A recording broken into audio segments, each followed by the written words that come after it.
in the land of the free because of the brave. And so we ask by your grace that you would bring them home soon and safe. In the name of Jesus, I pray. Amen.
All right, everybody, welcome.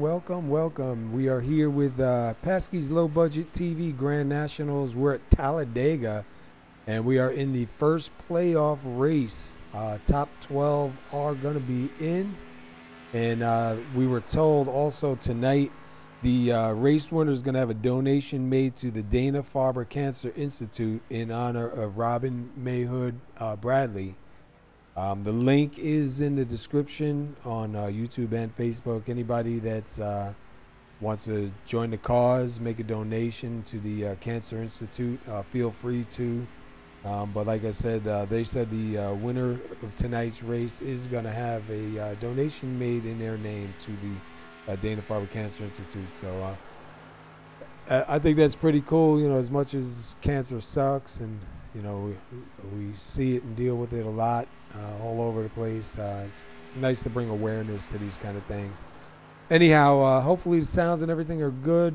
We just got everything, I think, finally up and running.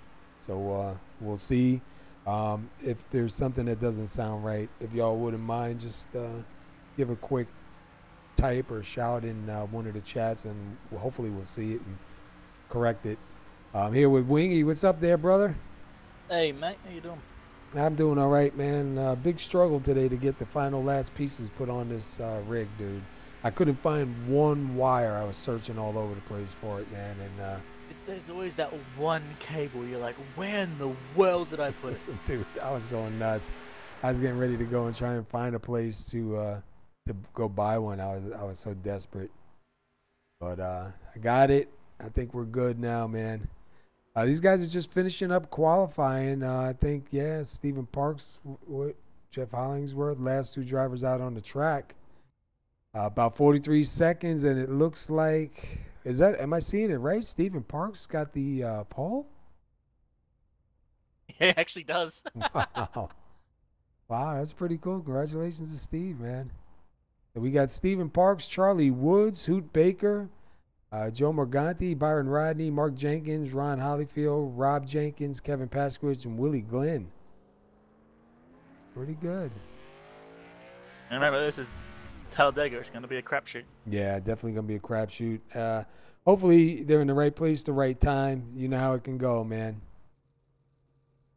But we should see a good race here. And then again on Monday night in the Slant Cake Vapes Truck Series, they'll be going into the first race in the playoff at Talladega again in the truck. So hopefully guys will learn something from tonight and absolutely, yeah, and back it up.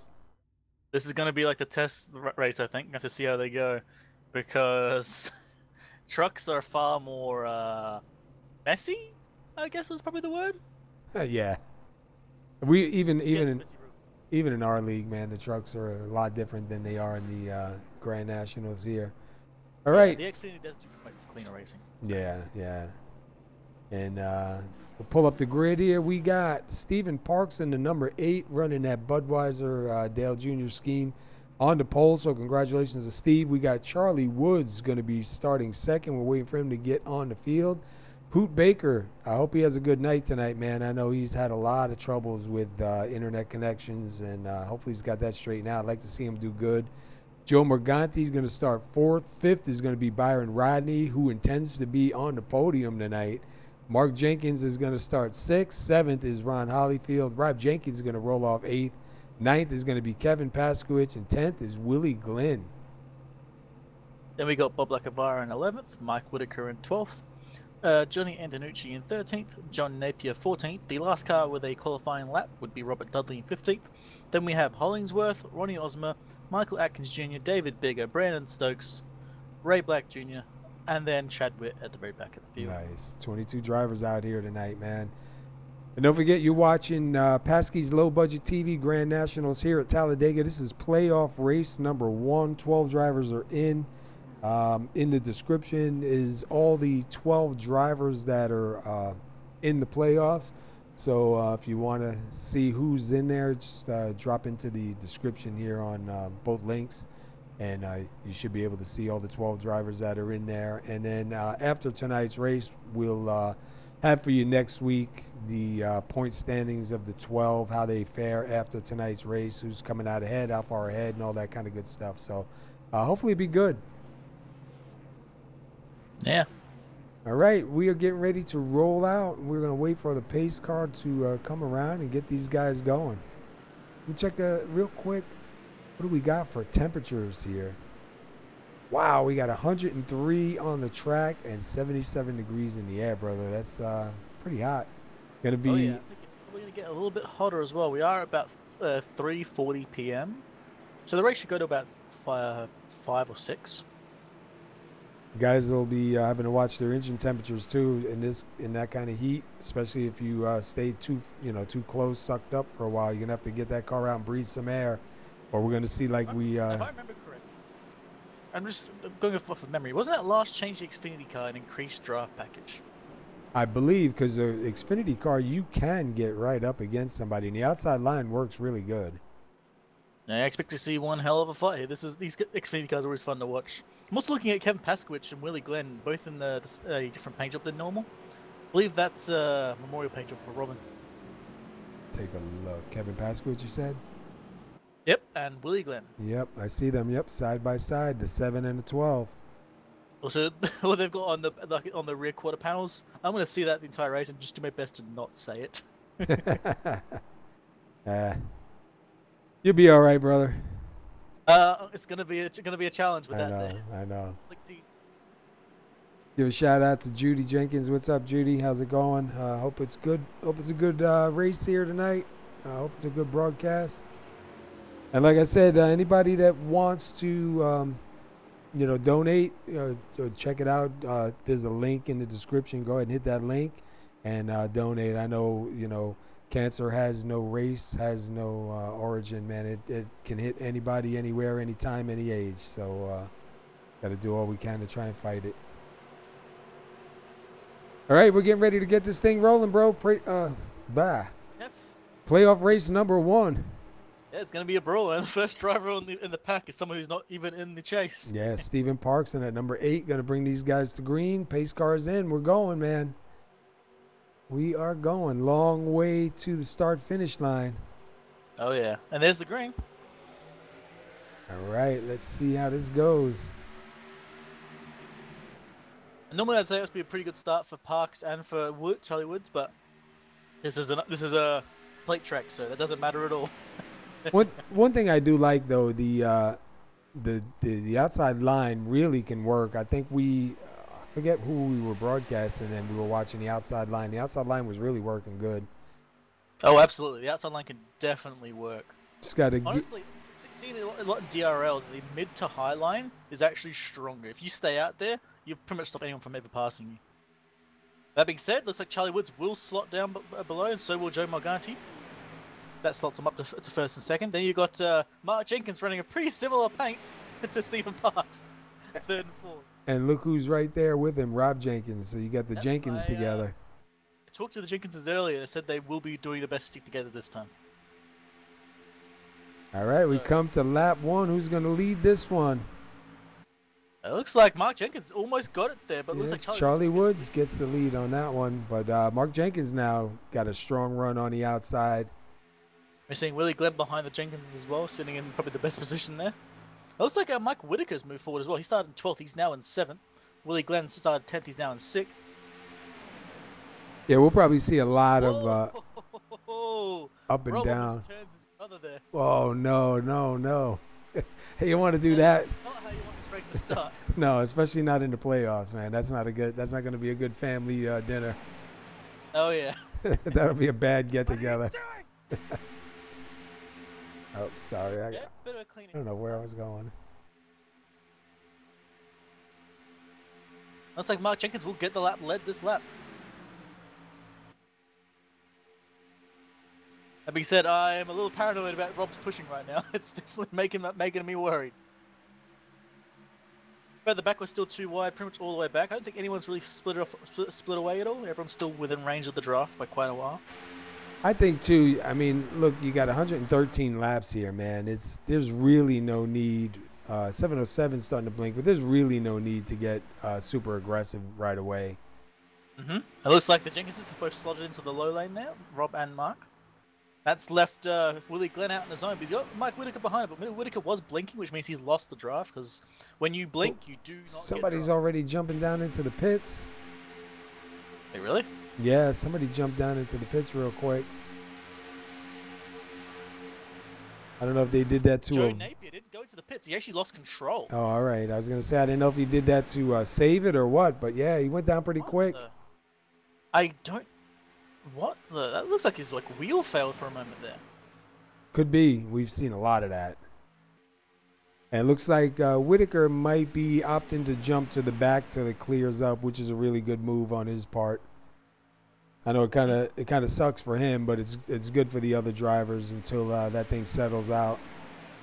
Yeah, if you can get to the front of the pack once, you can do it again. Yeah, he's pretty strong on these tracks. I mean, we've watched him many times, and you can. Now it looks like Willie Glenn and Paskawych are together now with their match paint jobs. It looks like Stephen Parks has decided to go to the outside line, and try and get in front of Willie Glenn, and try and get moving forward, as his outside line has died really hard. You see that Rob and Mark Jenkins are actually almost building a gap to Charlie Woods almost. Yeah, they got a good run going right now. He's off him. I know they were talking about in the drivers' meeting about not pushing through the turns, because obviously that's where a lot of trouble begins, is in the turns. So hopefully these guys. There's rules of iRacing pushing. Yeah. You don't push in the turn, and you don't push the pusher.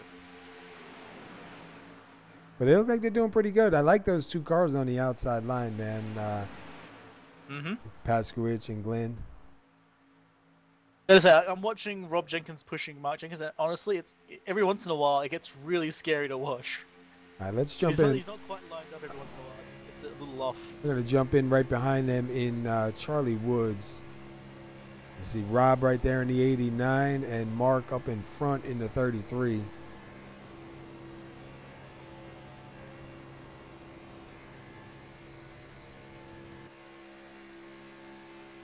Let's take a look back.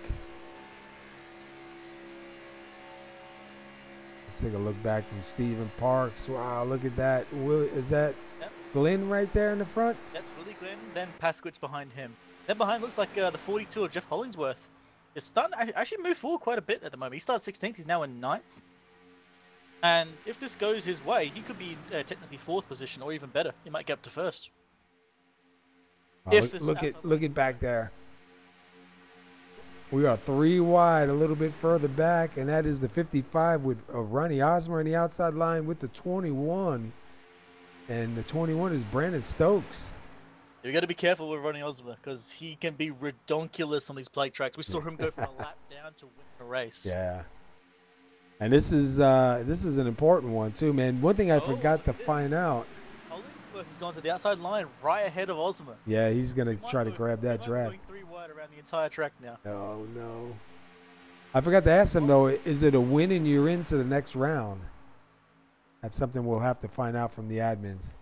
I don't think people are going to be playing too much for the playoffs. They're going to be playing to win because, of course, that's what you do in a play track. But look at that outside line, man. Really starting to build up now, It too. looks like Willie Glynn decided to go to the the far outside line. He's left Stephen Parks and Joe Morganti alone. He's going to try and get a pull from Jeff Hollingsworth behind him. That has brought Paskawych alongside him, though, so maybe he's going to slot back in. And look at Osmer jump back down into the middle lane now. Left 2 drivers up in the top. Yeah, that's a win for him. He's now going to gain like 2-3 positions. Now he's going to go back to the outside. Yeah, he's back to... Wow, that was a bold move. It looks like Bob Lacovara is trying to stop him from doing that. That's a bold move right there, dude. Oh, is that the 42 up in the wall? Yeah, Jeff Hollingsworth scraping the wall. Might lose the draft here. Oh, yeah, he's done for a little bit. Oh, yeah, until a caution, he's done. He better hope there's a caution soon, or he's going to go laps down. There's nothing he can do about it. The only thing, like you said, we saw Osmer come back from a lap or 2 down and win a race, so it can be done. And with 113 laps in this race, they definitely have a good shot at it. Well, at the front, looks like Stephen Parks has actually managed to push Charlie Woods just ahead of Mark and Rob Jenkins. All right, I was just told by Tanner Coster, a win does not guarantee you into the next round. All right, that's good to know. I also like how Stephen Parks in that Budweiser car is pushing Charlie Woods. Look at. He jumps down in front of Jenkins. That's a nice trick, nice move there. He pushed Charlie Woods out into clean air, got him like out in the open, and then just left him and got to the inside lane. And Charlie Woods just lost all pace there when that happened. Oh, it looks like Mark Jenkins is now going to go to the outside of Stephen Parks here. Going to leave his brother on the inside line. And they're going 3 wide. It looks like they're going to leave Mark Jenkins on his own in the middle. Oh, man. Bob Lacovara will try and pick him up. Look at the 61 of Charlie Woods, man. Get real close to the wall, and he's got Ken Paskawych right behind him. It's between Jenkins and Joe Morganti there. Oh, look, you see that, Rob? Wow.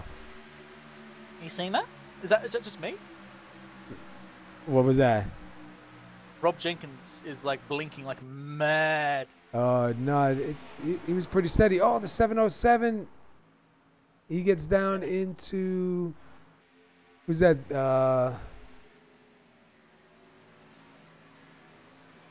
Was there a caution did come out. The 707, I don't know if he blinked and then got into Ron Hollifield in the 1. And somebody else got involved in that. Chad Whitt. So let me go back and see. I caught it for. That's a really late caution. Yeah. What happened? Looks like. Oh wow! Holy. Okay. Looks like this actually started further ahead from them. This started with Willie Glynn and Kevin Paskawych. Really? All right. Let's go up. Yeah. Let's see if we can. It's like Paskawych and Glynn were going on the high line there, and they both went into the wall. Oh yeah. I saw sparks. Oh, all right. That's what it was. And then who was that? Paskawych got into the 707 of Whitaker. That took out Hollifield as well. Yeah. Yeah. Luckily, they do have, I believe, 2 fast repairs, if I remember correctly. I saw the sparks, and I know that 707 was blinking earlier, so that's what I thought happened. But wow. I will say this would be a win for Jeff Hollingsworth because he's not going to fall behind now. Yeah, because he was definitely going to fall back, man. He was another world away. All right, so we're at lap 11. I say you come in, you might as well get right side and fuel while you're in there. Always. You don't really need 4. I'd just get 4 because why not? Yeah. That's the thing. On play tracks, it doesn't really matter. And this early on, I mean, getting track position is not going to help you much because, you still have, what do we got, 102 laps, right? Look at Stephen Parks and Rob Jenkins. Side by side, down pit road, man. Yeah. First one in, first one out. Yeah, but Stephen's going to have the very end pit lane too, so he actually managed to get a tiny bit of overlap there going down the pit lane. That might equal him getting past in the exit, depending on how his stop goes. And oh, no. That is not what he wanted. Oh, no. He better be just taking rights and go because that's going to hurt. Oh, he's gone. He's gone for rights. There you go. Oh, yeah. Look. First place. And he's going to get out before the 33. Oh, my God. Look at those Budweiser cars. Hey, one for me, one for you, man. I don't drink. Looks like Robert Dudley actually coming out in third position there. Then Joe Morganti, David Biggar, Ronnie Osborne. Did you see who stayed out? No, I didn't. Oh, go take a look. Of course he did. Yes. It's lap 12. Yeah, mate. We already out, mate. We want to get that lap there, bro. I think. Well, I don't know. I don't know if he's gonna come in or not, man. We know he does some funky stuff. I mean, unless track tires don't really matter, you're really just going in for the extra fuel. No, right. That's just the thing, though. He's gonna be on a way different fuel strategy than these guys. You still just fill the tank in the next stop anyway. Get a few laps led. Let's take a quick look. Did the temperature go up? We're still at 101.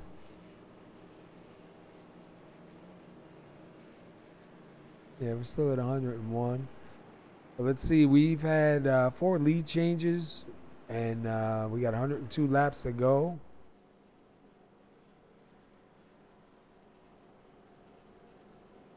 I'm just curious to see if Byron Rodney is going in or going to stay out. And it looks like Napier, did he leave? Because I don't see him on the track. Yes. All right. He must have had an issue then with the way he pulled off. You got Brandon Stokes back here in 20th, Paskawych in 19th, Holloway in 18th, Rob Jenkins. Holloway? I mean, Hollifield. Sorry. You made the second time, not me. Yes. Rob Jenkins in 17th, Jeff Hollingsworth in 16th. Dude, you got Hollingsworth, Holloway, Hollifield. You know what I mean? And looks like the 89, Rob Jenkins coming back down pit road, going to top off with fuel. Mike Whitaker. Bad stop. Yeah, I don't know what happened, but he fell to 17th position on the exit of that pit lane last time. So he's just going to go to the back of the pack. And why get not? the freshest tires, get full. And look, Byron Rodney's still not coming in. Maybe he's just getting his lap led now. Well, he technically was scored the leader, so he's got it. I just think Byron figures, nope, I'm staying out, man. Like I said, the tires don't really matter, so he can stay out and still be competitive. But I don't know what he's going to be like if he's in the front. That will be interesting. Let's take a look at Willie Glynn. And where is Kevin Paskawych? Yeah, they're running pretty identical schemes here.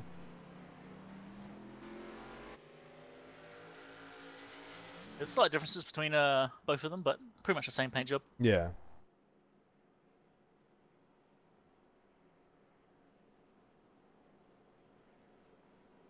So I sound okay to you? I sound like we used to, or no? You sound like a person. Good. Tell you what, man. Don't ever do what I did, man. Don't go putting all this stuff on here, man. I got the Behringer, sound mixer. I got all these wires. I got these boxes and converters and stuff, man. And I took videos and everything before I took the rig apart. Obviously, I didn't check the videos when I took them. I did a terrible job taking the videos, so it really didn't help me much putting it back together. I was beating my head against the wall. When I was watching the videos, I was like, dude, seriously? I can't believe you did that. I did the worst. I was talking and pointing the wires where they go and everything, but the camera wasn't even pointing that way. I had the camera pointing at the seat, at the steering wheel, at the screen. I was like, dude, for real? So I had to try and listen to what I was saying and hope I got it right. Oh, man, it's so frustrating, dude. I am never moving again. Yeah, I've moved far too many times. Yeah, I ain't doing it. Taking my computer to the LAN parties, man. Like I've moved this thing enough Thank times. you, it ain't Judy. bloody moving. Yeah, I'm not moving anymore, man. That's it. I'm done, bro. Whoa, Rodney also just dove into Yeah, the pit. you saw that? I think he figures, man, I'll get fuel, go to the back. Look, here comes the 89 and Kevin Paskawych coming back in again. But they've got no reason not to. They're already at the absolute back. So get that little extra top up of fuel. Just get as much as you can. So now, if they can stay together, they can work together and stay out. They might be on a good strategy. Yeah. For a singular lap. Oh, and Paskawych misses his stall. Not that it really Oh, matters. did he really? Is he taking tires as well? He's taking tires as well. All right, so this start, we're going to have Byron Rodney. Looks like he's going to take the inside with Stephen Parks on the outside. Robert Dudley and Joe Morganti, Bob Lacovara, and Hoot Baker. And so far, Hoot Baker looks pretty steady. So I wonder, after we were talking that night, if he was able to get it straightened out with the cable company, because it looks like he's got a pretty solid connection. I hope it stays. Yeah, he was having trouble with him.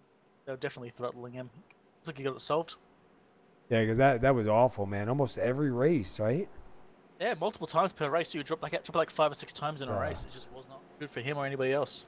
And that's when you don't want to hammer around. That's when a hammer goes through the screen and through the window.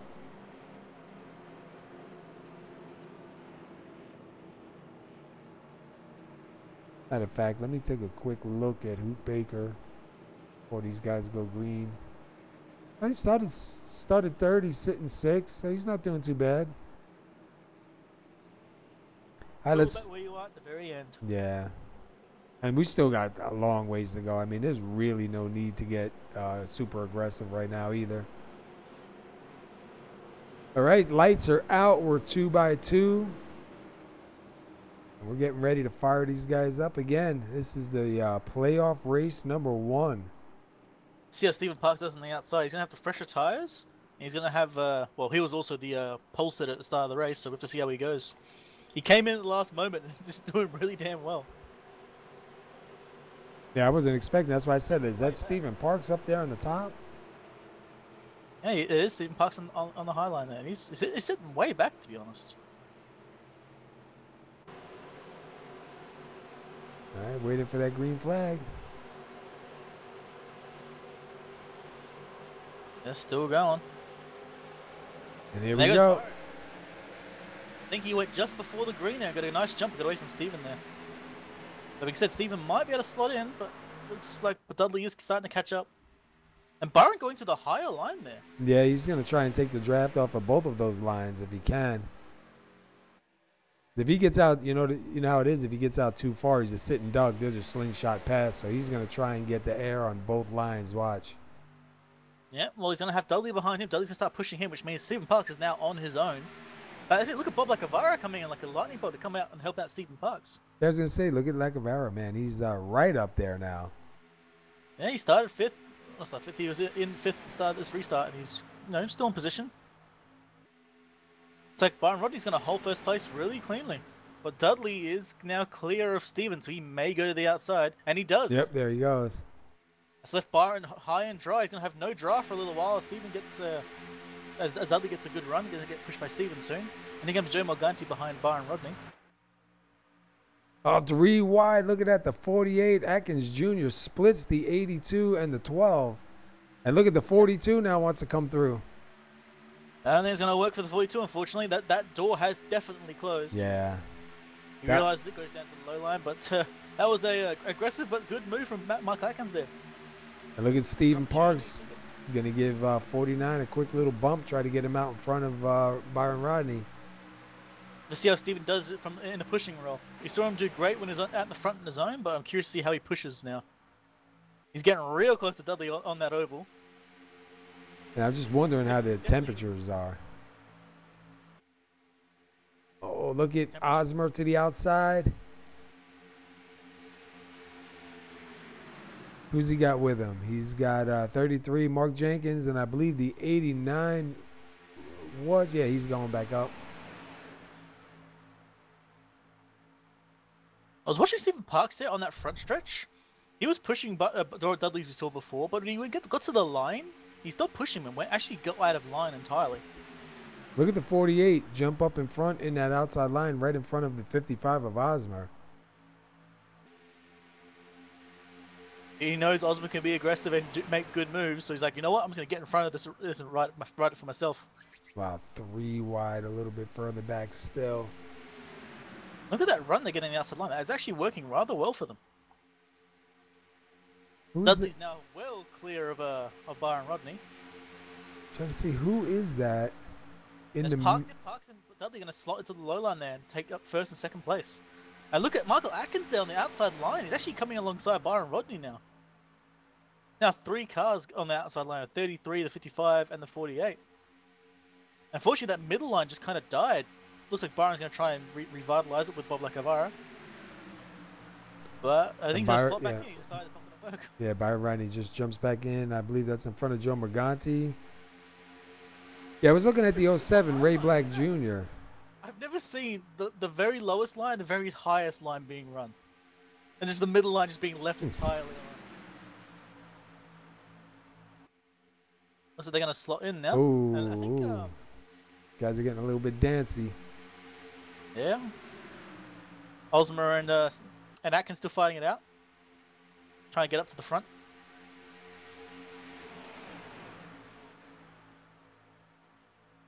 A lot of shifting around.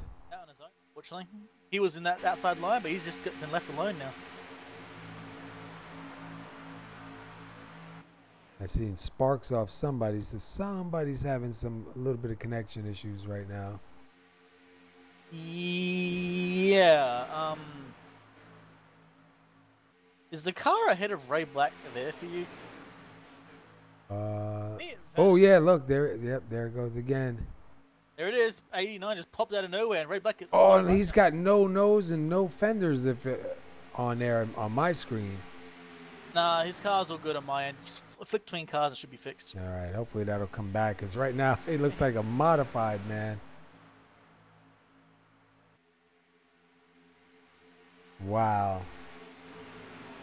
Oh, somebody in that, who's in that Budweiser up there? That's 33. Yeah, he was just up on the wall.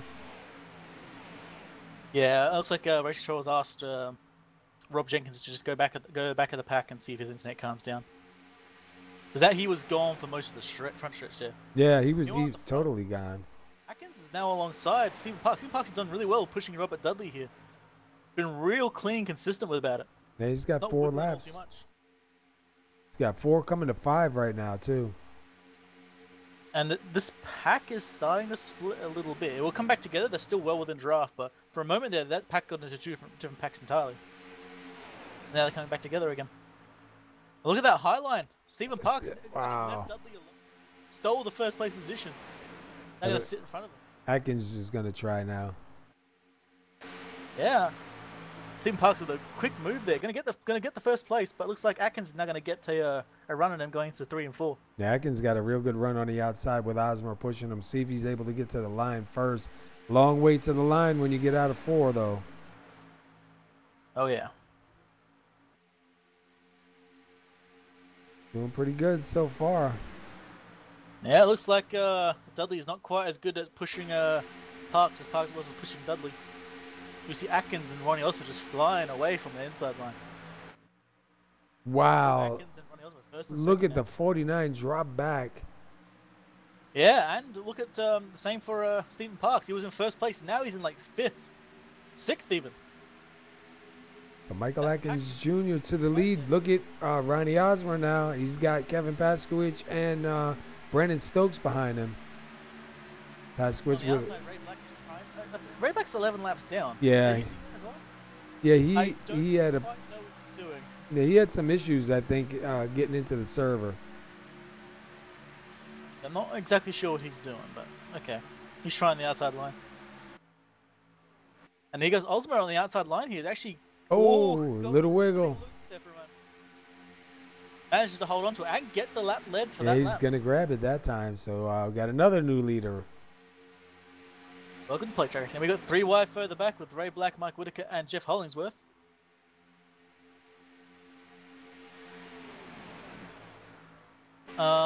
Unfortunately, I just noticed something. The 2 Jenkinses have fallen off the pack entirely. They are on their own, a country mile from it. Yeah, I think, now, the 89's car's back the right way. Yeah, I think Mark just went back to get Rob. Two are better than 1. Yep. You know, that fight for the lead is still ongoing. Let's see, who can we jump in with? Let's jump in with... Let's go on the outside with Ray Black Jr. for a minute. Maybe we'll bounce in a couple different cars while we're green. Now, Osmer's well clear of Atkins, but he's staying in that higher line. He could have came down to the low line and closed the door there, but he's staying in the higher line. What if he's going to do what Robert Berish did with DRL, where he just sat in that midline, just never left it, no matter how much room he had on the inside. He just stayed in the midline. Kind of popping through a couple of cars here. Look at that pace Atkins was getting around that corner. Oh, wow. I was like, is Osborne trying to side draft? Actually appeared to work there. He's going to get the lap lead again coming into the front stretch.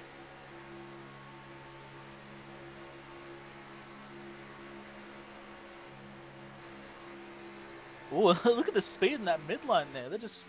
The outside line is currently going way faster than the inside. And Ray Black Jr. going to jump back up, jump back out again. Paskawych has left Ronnie Osmer in the middle on his own. Osmer's getting no support until Mike Whitaker shows up, so he's going to get eaten alive, get passed by at least 2 or 3 different cars, including the inside line as well. And look at the shifting going on, man. You just saw the 49 jump up to the outside, back down to the middle, trying to figure out which line is going to go forward. Because Brandon Stokes is going to start pushing Kevin Paskawych to the line. Don't think he's going to get the lap led, but they've definitely got pace again.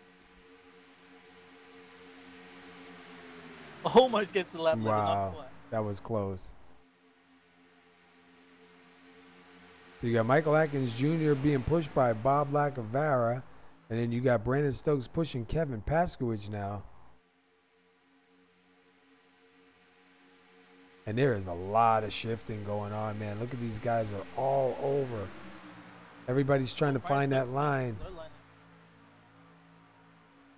Stokes went to the low line, left Paskawych alone, but it looks like Ronnie Osmer will come pick him up. But I wonder though if Ronnie Osmer remembers what Paskawych did to him a few laps back. He's going to leave him high and dry as well. Hey, you got to take it while it's there. That's the way it is in the play tracks, man. All the gloves are off. It's hey, teammates or friends. Sorry, man. I got to get to the front. Yeah, but you got to do that at the very end. Like, if you're in a good position, no reason to portray the guy ahead of you. They do it at the last moment. And look at this. This is going to be a drag race down the front, down to the line. And look how clean Osmer is just sitting on Paskawych there. Like, that's just ridiculous. He was just barely moving.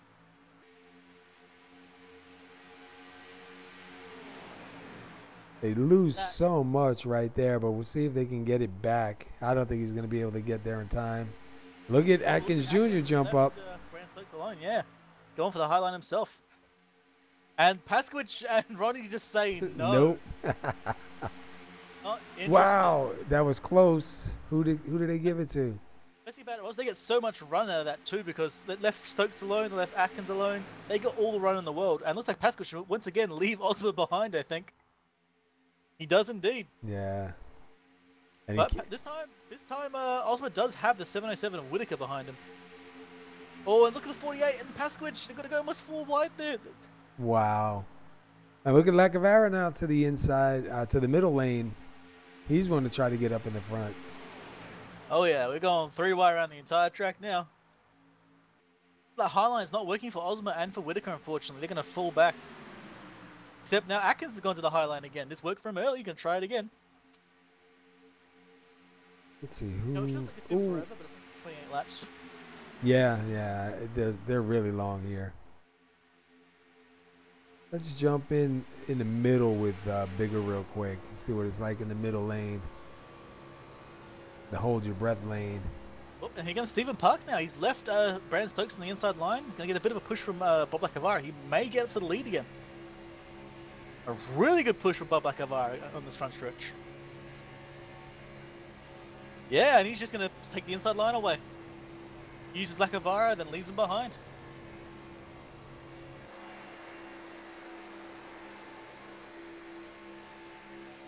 So look at Brandon Stokes. Stokes might actually go for the lead again. Nope, he's going to stay behind Parks this time.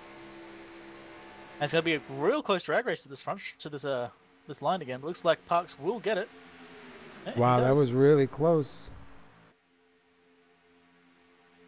That was really close by Bob Lacovara. He almost got it.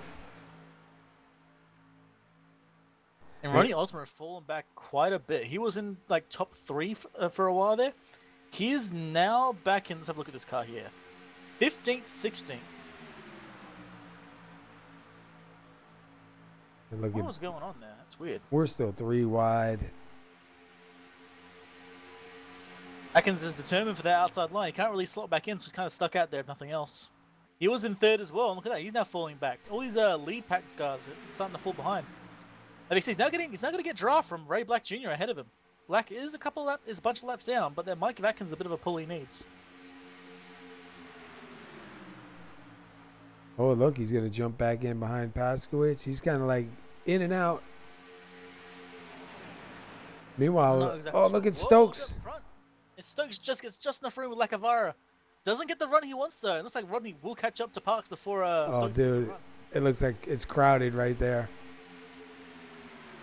Oh, Lacovara's going to try and leave Stokes on his own. But Stokes sees that and just like, no. I need you right now. Not going 4 wide. Look at this. Look at this. Yeah. Technically, while we are 3 wide, Ray Black is a lap down, so... Well, his lap's down, so this is a weird 3 wide going on. We are now 3 wide, about 3-4 lanes deep. And they're doing a real good job, man. Keeping it off each other. Who gets scored for that one? That would be Brandon Stokes. Yep, Brandon Stokes. Steals the low line again and leaves Lacovara once again on his own. And Ray Black is trying to get his lap back, and he's in the right position for the caution. Wow. Oh, contact. Oh, no, the Jenkinses. No. Oh, man. What? Oh, Rob turned Mark. Oh, did he? Yeah, he did. Oh, man. It was intentional, but unfortunately, that's going to be a caution there. Yeah. In a way, that's a blessing in disguise. They're going to stay in the lead lap because of that. Go back and see what happened here. But they were 3 wide, like 4 cars deep. That is just madness. And there was some contact up front too. I got to go back to that in a minute. I want to see what happened here between the 33 and the 89. Oh yeah, it looks like he hooked him right there. Yep, got him spun around. Oh, and up into the wall. Not too bad, but I want to see what happened back here a little bit further. There was some contact. Hang on 1 second. So the 82 of Whitaker, I think, made contact with the 55 of Osmer. But I'm not sure if Osmer hit the wall first. So I'm trying to go back and try one more time. Let's see. Yeah, it looks like Osmer, watch the 55 up there on that outside line. Looks like he made contact with the wall. Coming up. Yeah, right here. Makes contact with the wall. Whitaker doesn't see it, makes contact with him. And then somebody else a little bit further back. Maybe they just ducked out of the way. Oh, yeah. Stephen Parks and a bunch of guys just jumped underneath the yellow line. But, yeah. All right. The interesting part here is that there was about 14 laps till the first caution. We've now got to lap 32 and another caution is hit. So it's about, what, 16, 18 laps? Yeah, you're the math head here. Yeah, so I think next time, 22 laps to a caution. Add a few laps each time. Yeah, it feels like it's been forever, but it's only been 33 laps of a 113 lap race. Well, hold on. Ray Black's a lap down. I was like, did he stay out? But he's actually, yeah, he's not on the same lap as these guys. Going down pit road inside David Biggar's car.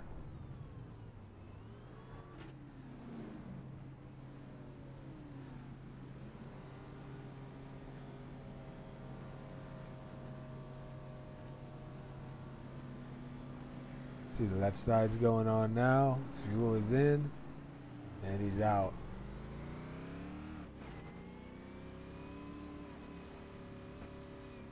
I see some.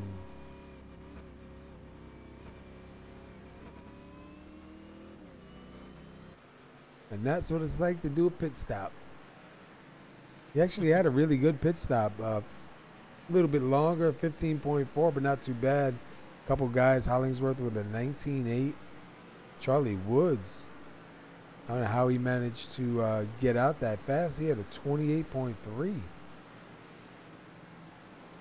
Oh, wait, unless he didn't come in. Yeah, I don't think he came in yet. I think Lacovara, Hollingsworth. Boy, I can't get these names right. Lacovara, Hollingsworth, and Woods, I think, stayed out.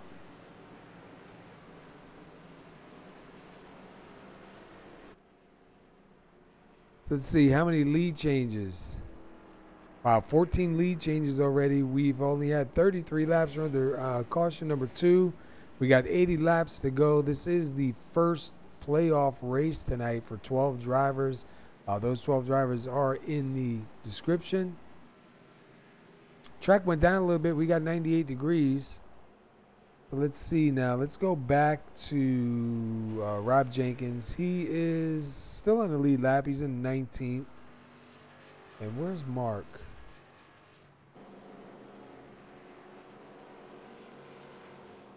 Where the heck did he go? I don't even see him. Oh, here he goes. Up in 16th.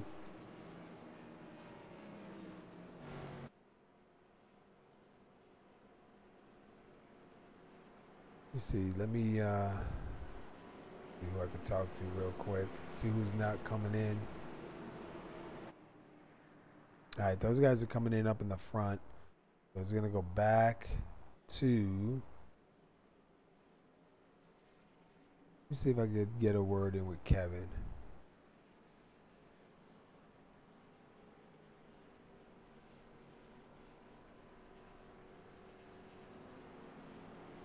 Hey, Kevin, this is the SR booth. You got a copy?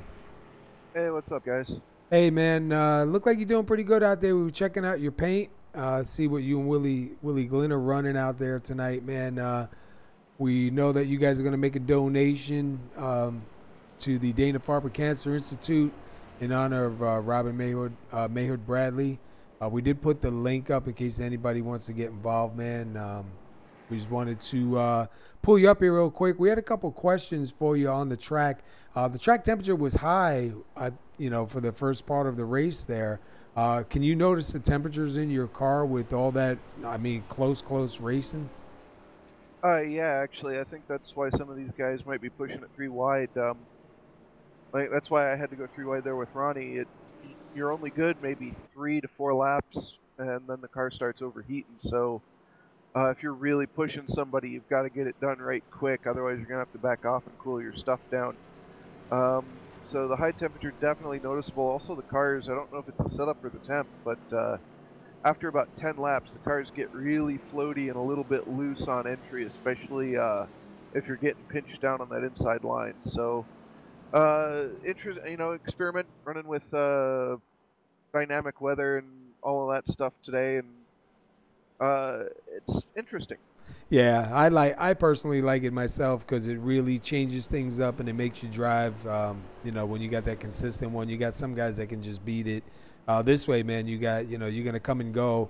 Got a long race here tonight. We're only at lap 35. We already had 15 lead changes, man, and we were 3 wide, almost 4 wide at times, probably about 5 rows deep. So guys doing a really good job of it tonight, man. But we were just curious about the temperatures in the car because I had a feeling that it's definitely going to be a factor.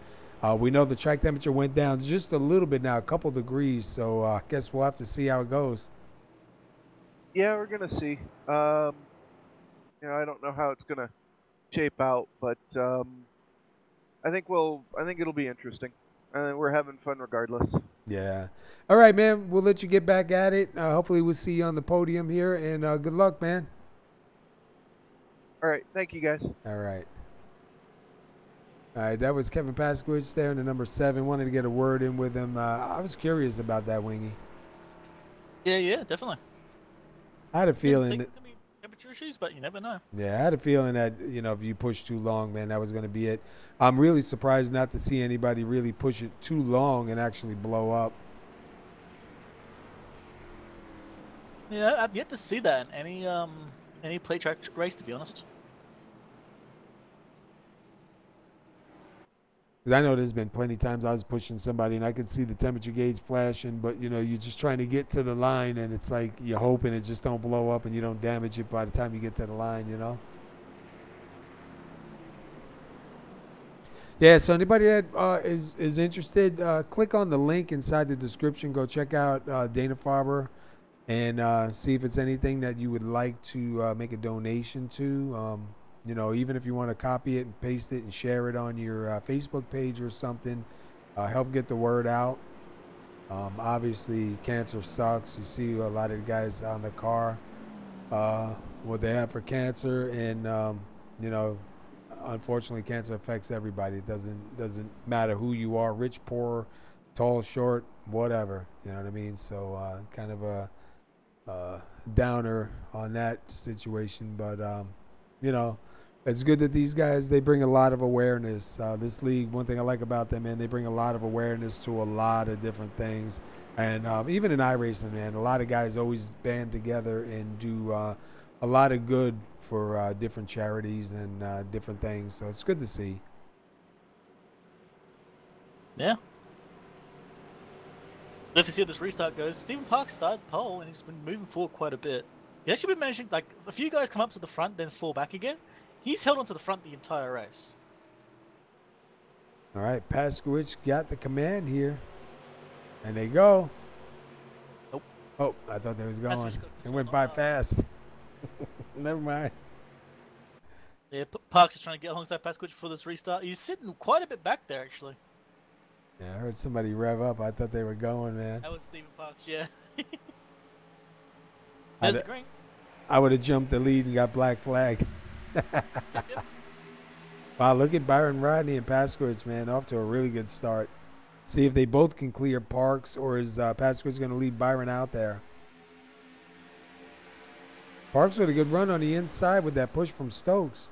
Not able to let those guys come down. Yep, so Paskawych and Rodney are going to be left out on the outside with Robert Dudley as well. In fact, they're going really, so the inside line got a real good march at the start.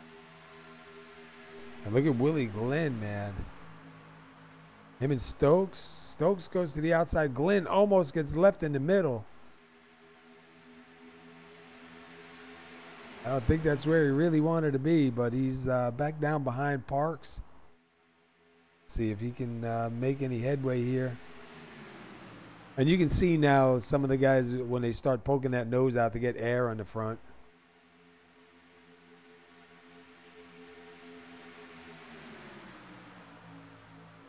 Well, Stokes is going to get pushed now by Kevin Paskawych. See if this works for him. At the moment, the inside line is really showing strength. And who is that? The 59, Antonucci now up in that high line.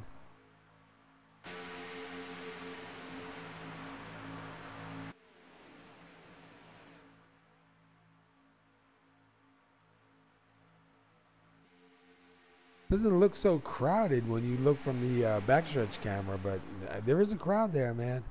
Oh yeah, like some cameras is like, oh, this is all pleasant. And you look at the actual race, like, no, no, it's not. Oh. So it looks like Ron Hollifield up here actually in the front pack now. Ron Hollifield was caught in that first incident, so you can see him on the track. Look at Willie Glynn. Is he gonna get to the line? Oh, look at Stokes gonna pull out. Glynn does get there. Glynn gonna drop down in front of Stephen Parks. We saw Stephen Parks pushing really good before too, so we'll see now if Paskawych can get Stokes up there and get in front of his teammate. I believe they're teammates. They got to be. They're running the same paint scheme.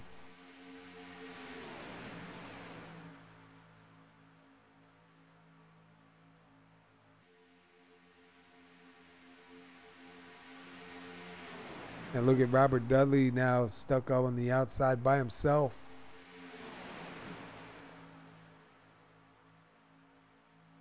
There goes the 07 and Ray Black Jr. going to jump up, and then Dudley's going to jump back in. Nope, now he's jumping back out. Just constantly going. Let's see if Brandon Stokes can hang on.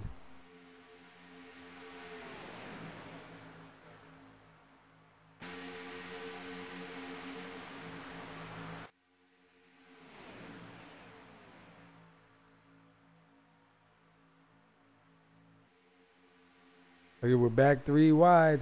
I saw the 57, David Biggar, get a little bit wiggly there on that third lane all the way up in the top.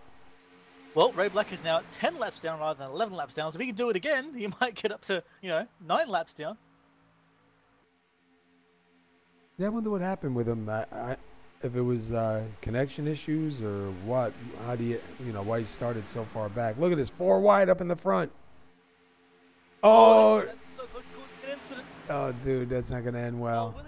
So Kevin Paskawych almost going to Willie Glynn, and the 57, everyone's having random swings. Are you seeing that? Yeah. we saw what happened with Black, then we saw Paskawych do it, then we saw David Biggar behind also do it. Like, everyone suddenly had like a moment each on their own. Well, you heard what Paskawych said. The cars do get really floaty. And that's pretty much saying that you're driving on ice, kind of, you know.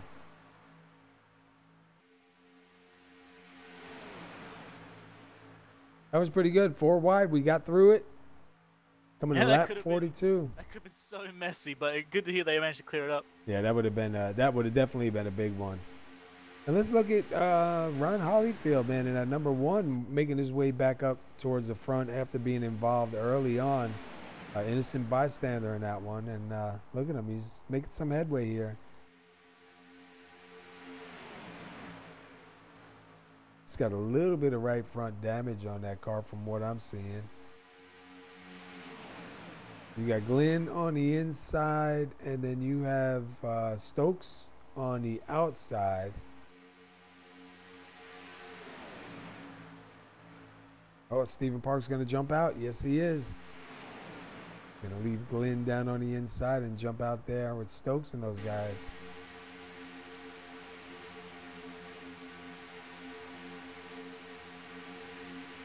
It'll be interesting to watch how Stephen Parks is doing. He's doing really well.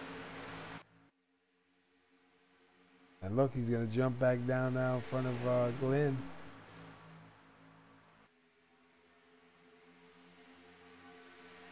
And Glenn's got nowhere to go there. He did have pace on Parks, but he just couldn't go anywhere. With a moment there almost with Hollifield and Paskawych. Yeah, I saw that. It feels like everyone's getting real loosey. That's just me? Yeah, no, they are. What's the temperature on here? All right, 92 degrees. I mean, it's still pretty hot. Got some rubber down on the track too, so probably changing in the line. You know, with the temperature on the track, that inside line is probably really cooked right now. Look at this, 3 wide, a little bit further back.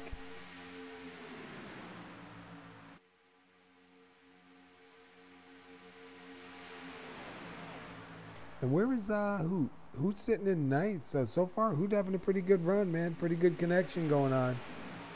Yep, looks like he's got his problems fixed. And it looks like 3 wide further back. David Biggar was in like 5th. Oh. He's now back at the very back of this pack. Yeah, he really went further back.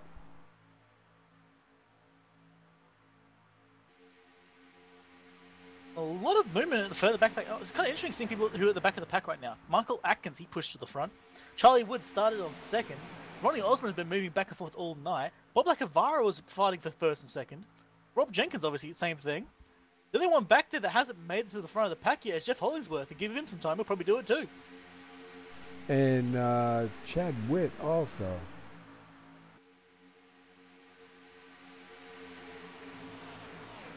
I think some of these guys, though, are probably just taking it easy, knowing it's a really long race. Try and make you move as we get closer to the end. Meanwhile, look at Stephen Parks, 8 laps led. We're gonna go 3 wide here, man.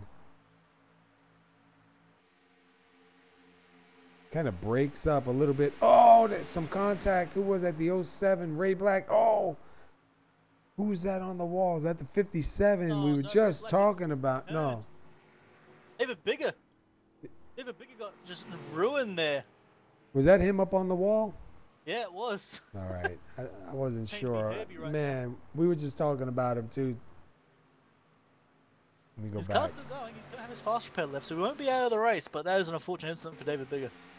Let's see what happened here. Riding along with the 57 of David Biggar, you're going to see the 07 of Ray Black Jr. make contact with the wall right here. Bang. Hits him, like and then he gets hit. Yeah, he gets hit by Chad Whitt in the rear there. And look at. Wow. David Biggar's doing his best Herbie impersonation there. Let's ride with him. People keep saying that riding on the catch fence is the fastest way around, but I don't think it actually works. Yeah. Look at that.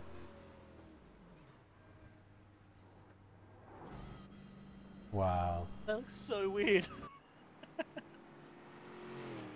It looks so weird to look at. Oh my god. So, about 15 laps on that run there. Not too bad. But meanwhile, Stephen Parks still out front. I know a lot of these guys are going to be coming down, getting tires and fuel. We're going to step away real quick, and we'll be right back.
Truex in the outside, contact made. 56 slides in at a 4. Who's going to be at the stripe?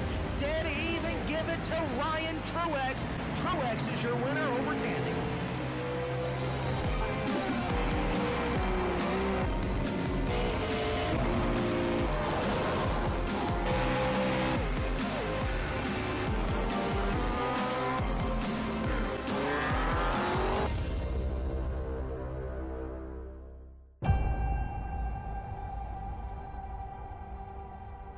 Growing up as a kid in Oklahoma, where I'm from, the Chili Bowl is the biggest race that we have.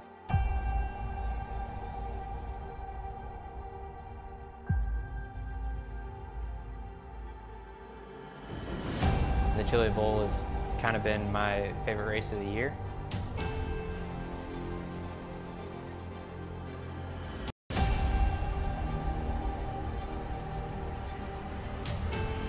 Growing up a dirt racer in Oklahoma, that's kind of the holy grail.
All right, we are back live. We are under caution. We're at lap 48, coming to lap 49. This is the third caution right now. Willie Glynn being scored, your leader. Willie Glynn with 4 laps led from a 10th place start. Stephen Parks second.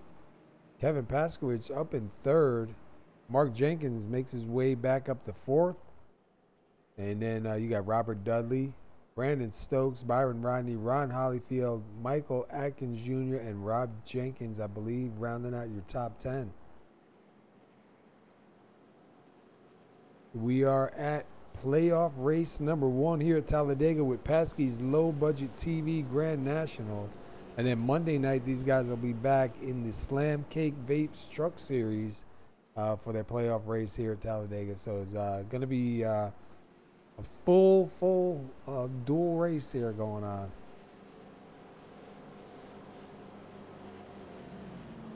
It looks like right now the only driver that we lost is John Napier.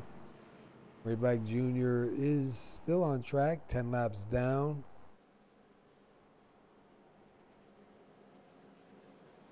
So Glynn taking the inside. Look at this, we got 2 Budweiser cars up on the outside. And 2 pink cars on the inside. Yeah, this is going to be pretty cool. Hey, Mark Jenkins like, I did take up my other brother, but hey, I've got a fellow Budweiser guy ahead of me. We can be brothers, right? Hey, anybody's your brother if they get you to the front.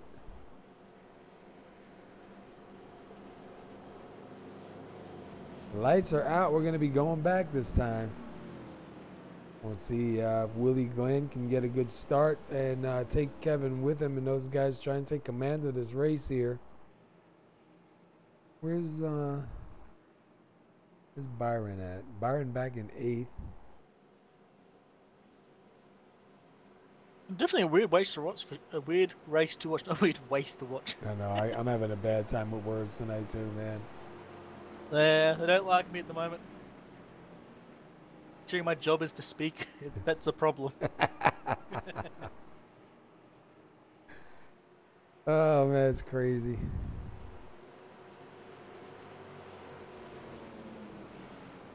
All right, pace car's gonna get ready to take that turn. I believe the lead can go whenever he wants, but it doesn't make sense to go into the line, to be honest. Yeah, if you get too far ahead, they're just going to drive right by you anyway. So you kind of want to go with them. You just want a slight advantage. Oh, he went early. That was actually kind of surprising. I think everyone there was a bit confused by that one. Yeah, it looks like the way everybody's kind of spread out. It looks like Paskawych was kind of ready for that because he's now already behind him and he's going to form up before Parks gets help from Mark Jenkins. And we'll see if Jenkins can push Parks pretty good back out to the front. Yeah, Parks has been consistently good up here. He's been either a good pusher or a good leader. So we have to see how it goes. They've already look at that lead they got on Willie Glynn and Kevin Paskawych. It's like they weren't even moving. And it looks like CM Parks will leave Mark Jenkins alone, unfortunately. Yeah. But no trust between Budweiser drivers. Yeah, but Jenkins got that got Stokes behind him. Stokes a good pusher. He should be able to push these guys back up towards the front. Look at that run. I mean, that high line really is showing its strength. Oh, and see, look at that. People keep doing that. Yeah. It's not just Brandon Stokes. I saw one of the Jenkins do it earlier. I saw Ronnie Osmond do it. What are they doing? Is that deliberate or is that an accident? What do you think? I think that's deliberate. No, I don't know. I think it's the car, man. I think the car just starts to get away on him. I feel like it's deliberate. So the guy ahead of you can't leave you dust. Like, oh, I'm gonna leave you behind. Yeah. Well, if you look, Stokes was almost clear of Parks. He just needed a little bit more. He could have jumped down in front of him, but I'm glad he saw that he wasn't clear because that could have been bad. But they got that good of a run. They were just about in front of him. Huh. I just noticed that Chad Whitt and Ray Black Jr. never got into the pack. They are like a world behind. Are they really? Oh, yeah. They're kind of running together there for a little bit, I guess. And while the pack is all together at the moment, there's a gap starting to form between 2 sets of the pack. If Hollifield gets further ahead and Morganti and Janici fall back, which they won't, then we might get 2 packs going. But it looks like they've already reformed anyway. So yeah, and as I say that, And we're getting at the third line starting to form a little bit. Atkins Jr., the first one to jump up there. And he's may see that more and more today because people like we saw that happen. And I think everyone's realizing, oh, you can actually go 3 wide and not kill each other. Great. Stephen Parks is now going to leave Mark Jenkins on his own again. Jenkins got ahead of Parks. Now Parks has left Jenkins all to his own. Did I just hear Siri? Yeah. And I said nothing that was even close to it, man, at all. Oh, man. Hey, Siri, stop turning on, damn it. I mean, that was an option. I got to Stephen remember. Parks and Brand Stokes. Parks just got Stokes up to second place.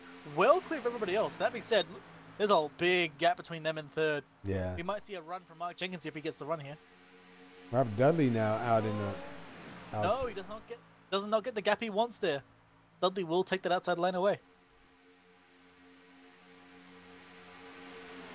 Yeah, Dudley saw it moving. He said, I'm going, man.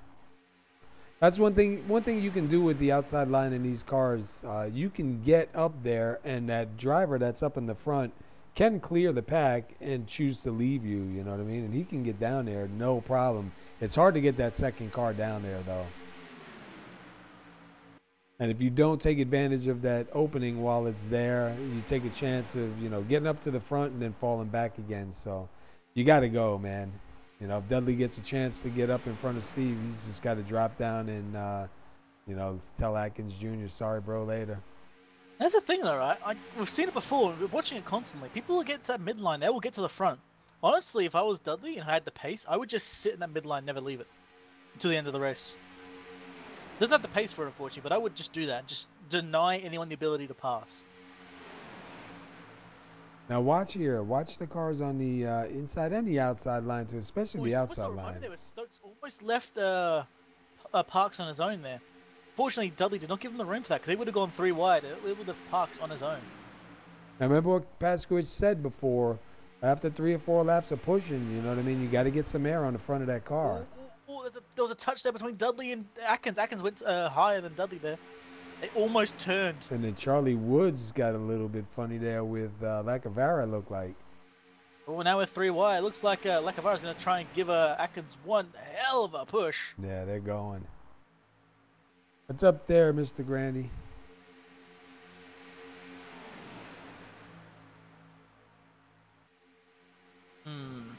Keep an eye on Mark Jenkins here. Looks like he's starting to look to the outside line. He might go for it with Willie Glenn's help. Oh, look, he's nope, got... Glenn decides, nope, I am not waiting for you. Wow. He just does it on his own. Glenn had a monster amount of pace going to that front stretch there, so that's not too surprising. You see Dudley now behind. Dudley going to push, or is Dudley going to try and get around him? Looked like he was thinking about maybe going around, but I think he's going to use him right now. Yeah, just keep an eye on Mark Jenkins here. I feel like he's going to poke out at some point with possibly Paskawych or Glenn's help. There he goes. He's on his own for now, but he's... Whoa, Paskawych got a massive shunt from Ronnie Osmer. But here comes Glenn to give Jenkins a push. Spit it out. Words, things. I'm telling you, words. What are those? Pink cars, Jenkins's, Budweiser's, they're all there to confuse. And look at, who is that with Jenkins up there? Is that Glynn? It's Willie Glynn, yep. Yeah, they're starting to get a good run going. You got Robert Dudley up there now, and then you got the 61 of Charlie Woods working his way back up towards the front. That's why I say some of these guys, I think they can get to the front. I just think it's still so early. Yep, we are about to... Actually, we've just reached the halfway point now. Halfway through this race. And we're going to have 2 Budweisers leading the way here in a minute. Yep. There's Buds for We'll you. see any 3 wides anymore. But that doesn't mean it's not going to happen again. Give them a few more laps so everyone gets comfortable, and someone will make the move. Yeah. Someone's going to say, I had enough of this. And it might be Willie Glynn and Robert Dudley might shoot out there on leave the 33 on the inside. See right there, who is that? Willie Glynn slowly peeking that nose out. So I'm wondering if he's trying to get air or if that's just the car not being able to really stay down there with him. Watch and wait for sure. I'm curious to see Ronnie Osborne now back up into the top 7 or 8. See right there, you see right there. Watch Willie Glynn when they go into the turn. He kind of drifts up almost a half a car length almost every time when they go in. Well, just there, you managed to push. Oh look. Well, clear first place. All right, so Mark Jenkins is going to get the lead on that one. So from being up in the front, falling far back behind to try and help his brother back up to the lead. Stephen Parks now with a good run on the inside. Yeah, look at that massive run he got there too. He's going to get pushed from Brandon Stokes as well. Yeah, Brandon Stokes is all over him, man. It's like white on rice right there.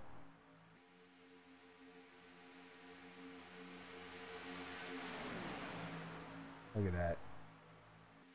And I'm really surprised to see everybody 2 by 2 because we were 3 by 3 by 3 by 3 by 3 earlier. Yeah, it's going to happen again. He's going to give everyone a while to see if they've got the chance for it. James McDavid, hey, dude, that's the right thing to do, brother. Miss the race, stay with the wife, man. Keep it going.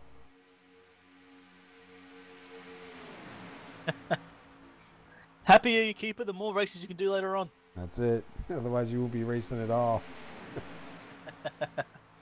Oh, here goes Willie Glynn to the outside line. He's going to leave Mark Jenkins on his own. Dudley's going to push Jenkins, but is anyone going to go up to Willie Glynn here? No one's going near Glynn at all. Everyone's staying too wide. So I wonder if he went up there thinking somebody was going to come with him, or did the car slide up there, man, and he just got stuck up there? Actually, I think something different. I think he might have got up there for heat. He was sitting in line giving Jenkins a push for quite some time there. Yeah, and you heard Paskawych, you can't do that for many laps. Although Stokes is, worth it. Look at Stokes, he's been tied on to the back of that 8. You notice on the back stretch, you keep watching Stokes. He'll poke his nose over the yellow line to get some air, then go back in line again. I've been watching him do that lap after lap. He's been going for some air. That being said, he's decided now he wants to be in front. He's getting full air right now. Yep. He ain't messing around. Good push from Mark Jenkins there. That's a really good push. Look at that. Yeah. The inside line just stopped. Wow, moving. Look at 3 of them get down in front of Stephen Parks. Yeah, it looks like Dudley might have pushed Jenkins a little bit as well to give him even more power. That was ridiculous. They're actually, look at the gap they've got. That is mental. They're only just catching up now. Stephen Parks is getting his run now. He's going to take the high line for sure. He's not going to let this just happen with no recourse. Now, the 61 behind. Look at this. The first and second are back together again. Charlie Woods and Stephen Parks. Just like it all started. Oh, yeah. Cream rises to the top.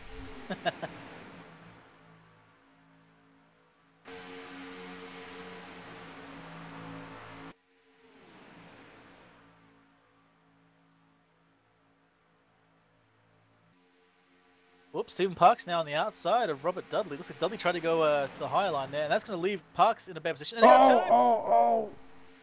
Wow. Dudley does save it, and no caution will come out, but that was scary. Unfortunately, Dudley's going to fall off this pack entirely. Yeah, and who was that behind him? Was that in the pink car? That was either Paskawych or Glynn. Glynn was not even involved in this. He's just at the back of the pack back there. Then that had to be Paskawych then. No, because Paskawych is up in the front. Yeah, that was Glynn. Glynn got stuck up in the wall during all that. He is back there now with Dudley. And look, he's chasing him down underneath the yellow line. Both of them went down way, way under the yellow line. Yeah, I saw sparks flying, and I looked. There was a pink car stuck to the wall, but I couldn't find his name, so I wasn't sure if it was him or Paskawych. But that was a good save, though, by all of them. Paskawych is in the lead right now. Look at him and Rodney Osborne. Look at that. They've got way up to the lead. Osborne's now going to be back in second place, and Paskawych is going to be in first. And they got Byron Rodney right there with them. Atkins Jr. looking to the outside. So apparently, to get Paskawych to the lead, they had to sacrifice one of their teammates to the racing gods and get him to the very back of the pack. That's it. We got 3 wide again. Atkins is back on that high line again. And behind him, you're seeing the 89 of Rob Jenkins starting to get back up to him again. So we may see another 3 wide race going on. I want to jump in a car, man, but there's too much going on. Rob Jenkins Oh, is it's starting to blink again, yeah. Exactly. I saw that. I was like, oh, look at, he's in the lead, and he just starts vanishing. Here comes Stephen Parks again. He's not gonna sit in second. He's not happy with that. That being said, is Paskawych gonna push him? He will. I think Parks has made sure he was gonna do that. And here we go, Bud. And that one's gonna go to Mark Jenkins.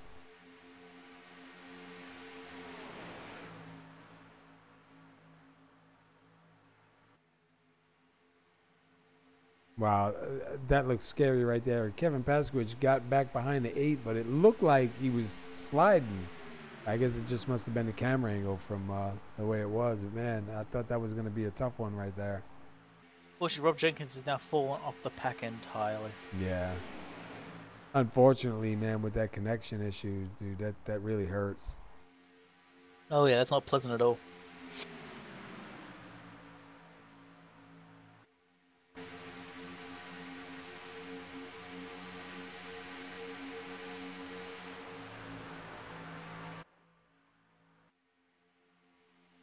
Ronnie Osborne out to the outside, and he's got Byron Rodney with him. We'll see. Nope, he's going to jump back in. Byron Rodney going to be able to get in front of 61. Yeah, he's going to make it. Really close, but he does make it. Atkins Jr. still fighting on that outside line.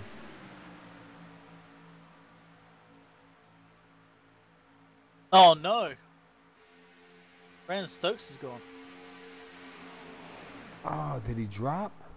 Yeah, he had a connection issue, but looks of it, and he's out. Oh, man. That's a damn shame. He was having a good fight for the lead.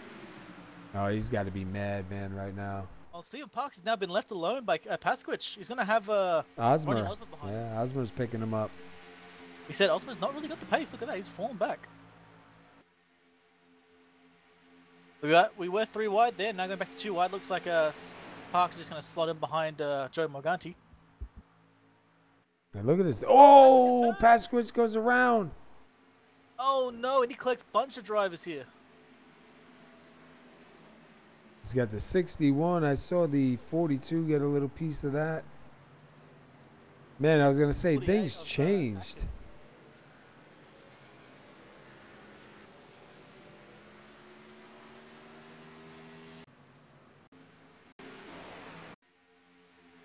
Fortunately, Hollingsworth got involved in that one in a bad way, and Charlie Woods had to avoid that, but he went straight into the inside wall with no chance of recovery. Trying to see how that started. Oh, the 48, yeah. Paskawych, they bumped off on the corner. Yeah. And who else was that went down? Oh, that was the 61. Let's let me go back and see where. Let me ride with the 61 real quick.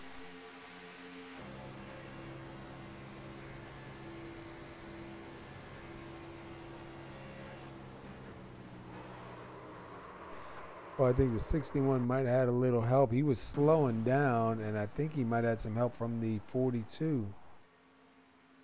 Yeah, that's what turned him. And wow, oh, hard hit to the inside too. But man, wait, we got to see this one more time. Who was that in that blue car? I think that was Rob Jenkins. Check this out. We got to ride with Rob Jenkins on this one. He slid right. Look, it's like, wow. He slid like right in between them, and Rob just did the right thing, slowing down just in time, man. All right, go back live here.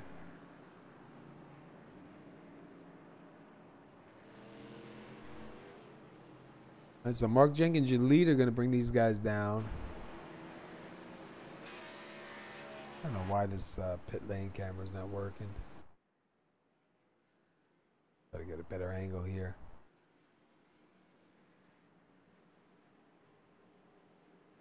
All right, let's see. Looks like he's got a good stop.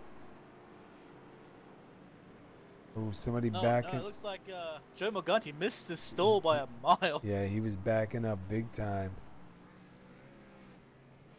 Oh, Stephen Parks out. Ron Hollifield out.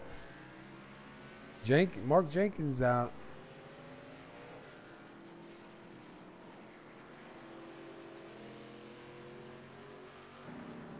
Meanwhile, Whitaker takes the lead.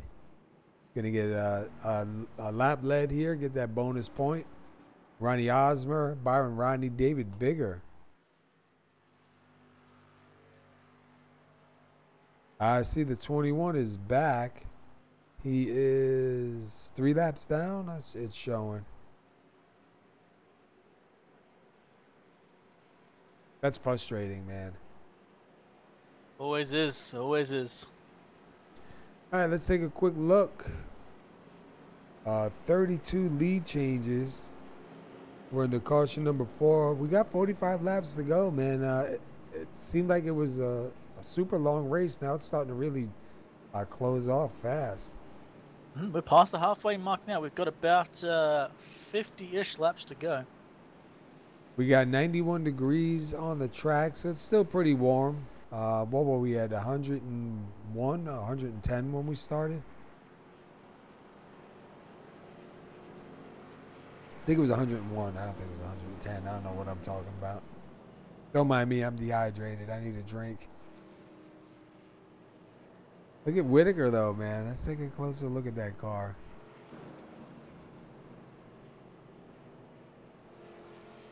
We'll see if Whitaker decides to come in or is he going to stay out. He's got 23 laps on that car right now. Yeah, he's got to be coming back in. Him, Osmer, Byron Rodney, Biggar, all coming in. And Hollifield still got some right front damage, so he might be holding on to that fast repair for a little bit later in the run. So that'll give the lead, should give the lead back up to Stephen Parks. Yep, I believe it does. And then Hollifield will be started second. And then Mark Jenkins with a great recovery, man. He's up here in third. Lacovara sitting in fourth. Atkins Jr. sitting in fifth. Hoot Baker's still doing good, sitting in sixth. Good old Hoot, man. Look like he's got that. He might got that problem taken care of. Fixed, yeah. Glad to see for sure. All right, so here comes Paskawych out of the pits. Got some heavy damage on the back of that car. And right behind him is Chad Whitt. They're 18th and 19th. It's good to run Hollifield up at the front here, but fortunately that front right damage he's got does not look good. No, but I think he's trying to hang on. I bet you he's got a fast repair and he's trying to hold it. Definitely, like this, definitely going to save it to the last moment because there's going to be another caution. We all know it. Yeah, it's going to happen. Especially as you get closer to the end, man. The pressure gets on. I got to go, man. Exactly. The aggression goes up and up and up. Where is Willie Glynn? Willie Glynn is sitting in 9th. And Paskawych is back in 17th. Willie Glynn's car looks pretty clean. Johnny Antonucci's car is pretty clean. Let's take a quick look at Johnny for a minute. He started 13th. He's sitting 7th, so he's doing pretty good. Hollingsworth started 16th. He's 8th. Willie Glynn started 10th. He's in 9th. Robert Dudley started 15th. He's up in 10th. So we got a lot of guys up in the front. Look at Lacovara. He started 11th. He's sitting 4th. Mark Jenkins started 6th. He's in 3rd. Ron Hollifield started 7th. He's in 2nd. Stephen Parks started on the pole. He's in the pole. He's got 17 laps led, coming to 18 laps led. See his fastest lap there, 49.433. I'm trying to find my control here. I got lights flashing over here I want to turn off. There it is. Hiding on me, of course, underneath the keyboard.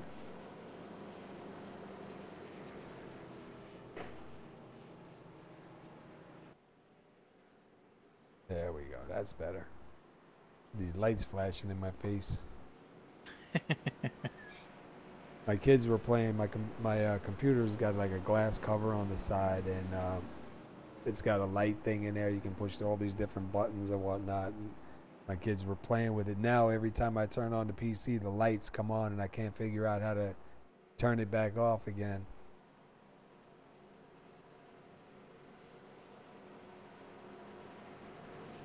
I didn't ask for the lights. They came with it. You know what I mean? Half the time it was up against the wall, so, you know, you really couldn't see it. And then when I raced with VR anyway, so, you know, I can't see anything except what's inside the headset. Jealous of you, man. I want one of those damn things. Oh, dude, you got to come over and try it. Yeah, I'll go over to America for that. The funny thing is, the price of one of those would be about a trip to America, to be honest. Yeah, it's unfortunate, man, that it costs so much to ship, and to even to ship to Canada. You know, we tried to ship some stuff up to a driver up in Canada, and the price was just insane, man. And I'm like, dude, Canada's right here. It was like a crazy, crazy number. I was like, man, that's just insane. Seriously, it would have been cheaper just to get in the car and drive it up. Probably would be too. I'm serious, it would have been. Yeah, I mean, it probably actually would be. The price on postage is ridiculous at times. Yeah. I went in, they wanted me to fill out international papers, and then the lady's like, it'd be like $165. I was like, say what? She's like, yeah, it's going international. I'm like, it's Canada. It's not like it's across the ocean, or it's right here. Like, nope. All right. Pace car's going in. Steven. Makes you wonder if you can actually pay them to, like, deliver it to the border of the of Canada and America, and just throw it over the border and then have it transported by the next postage. Like, here, kick it over, go. All right, so Stephen Parks on the inside, Hollifield on the outside. Let's see how our Hollifield does with that little bit of right front damage on there. Hollifield does have Lacovara, and I believe that's Whitaker right behind him. Am I right? Yeah. All right, we're green. You saw how we had Jenkins and even Atkins all close together with Parks on the inside. Meanwhile, Hollifield is on his own with Lacovara was quite a distance behind him there. Hollifield got a good start, but he, you know, obviously he's going to fall back because he didn't have the help right away. We'll see what they could do. They'd probably be better off with Lacovara in the front. All right, there you go. You need somebody to take the air off of the front of that car. Try to hide that damage on the right front fender. At the moment, Mark Jenkins, Stephen Parks, the Budweiser boys. They're up in the front at the moment. Johnny Antonucci is the first time we've seen him up this high in the pack at the moment. Yeah, he's been doing pretty good. And look, oh, I thought he was going to go jump up in front of Atkins Jr. and try and get going. He still might. If he's going to do it, he's got to do it now. Oh, did you see that? Jenkins got into the back of the 8, and they got a little bit squirrely.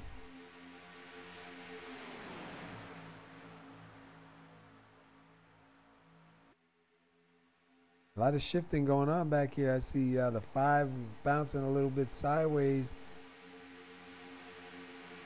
Look at the outside line, those 3 up in the front. Hollifield going with Atkins Jr., but look, Jenkins jumped down in front, so they can come right back down. Yep, then we're going to have Parks start to push Jenkins again. And look, Atkins Jr. might get to the line before Jenkins. Might? Definitely. Yeah, he's getting it. Yeah. And look, even Hollifield got down there. Yeah, Holfield's going to slot in front. What is he? Oh, that's going to go bad. Oh, look at. That got so messy so quickly. Everyone just got really confused for a moment there. Whitaker managed to slide just ahead of Jenkins, but Jenkins had to hit the brakes there.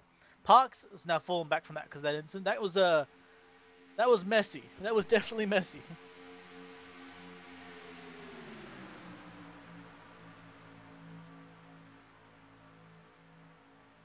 That Highline again, just flying past. And here's Hollingsworth now. Hollingsworth now moving to the front of this pack. He's in the second row. Everyone's getting their time in the sun in Talladega. Yeah, I'm surprised to see Hollifield able to hang on down there. And here comes Atkins Jr. going to get in front of Hollifield. Oh, Lacovara's around. Hits a 33. Rob Jenkins is going to take it out as well. No, no. Oh, for real. That's the big one right there. Everyone. That there was a big one, unfortunately. Everyone got caught by that one. Did it really? Oh, I got to go back and look, man. Oh, dude. That started with Charlie Woods and Bob Lacovara. I see Lacovara there in the 5. Charlie Woods, yeah, gave him a little tap. Got Baker. Got Jenkins. Ooh, the '07 Ray Black Jr. goes flying by into the grass. Wow, he managed to save it. Oh, let's go with the '89. Hold on. Have a look at Stephen Park's cockpit. Watch him from the cockpit. That's just the Moses effect in full swing. Wow. All right, I'm going in with Stephen Parks. Hang on.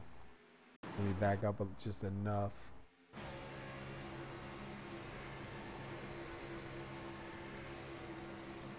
That's the Moses effect right there. You can touch that. Oh. Wow. And yeah, I'm looking at the pack now. I'm looking at people who got involved in that. Let's go in with Paskawych here. So he was a little bit further back, so you can see a lot of what happened in front of him. There goes it's starting. Smoke everywhere. He's slowing down. Oh! I can see 12 drivers got damage from that. Wow. A bunch of them, of course, lost pace. Like, for instance, we've got a few guys who are here with that damage, but obviously they're not where they should be. So there was that there, right there, was going to be the big one.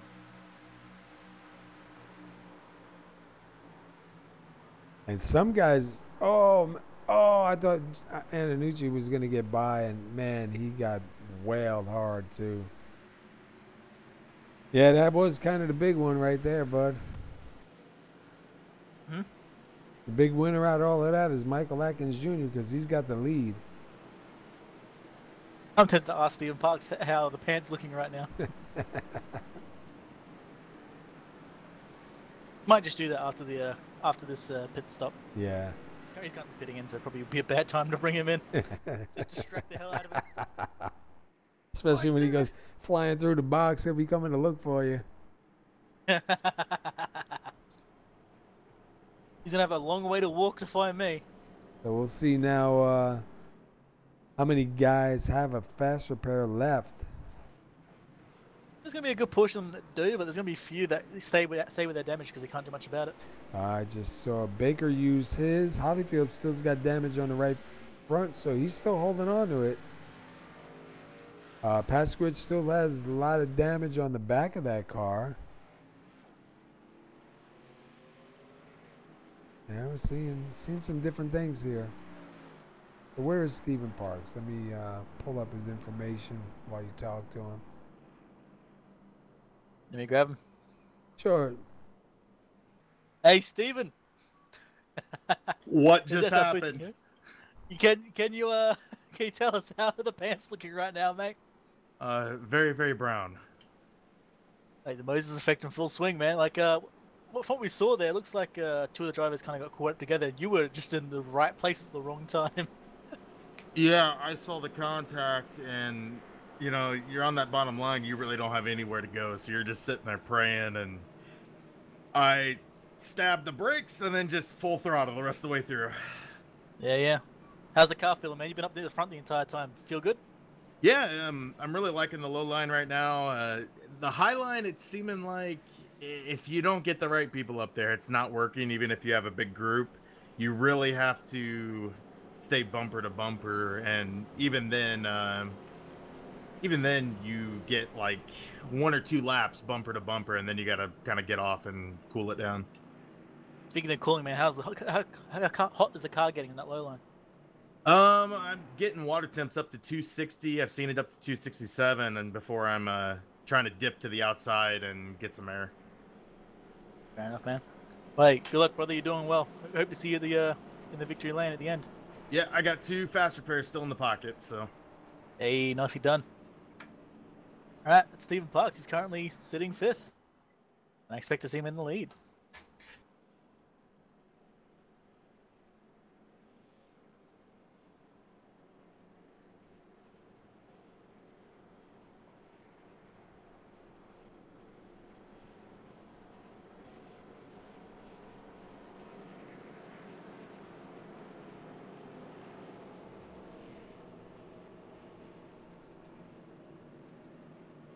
Yep, we are getting there.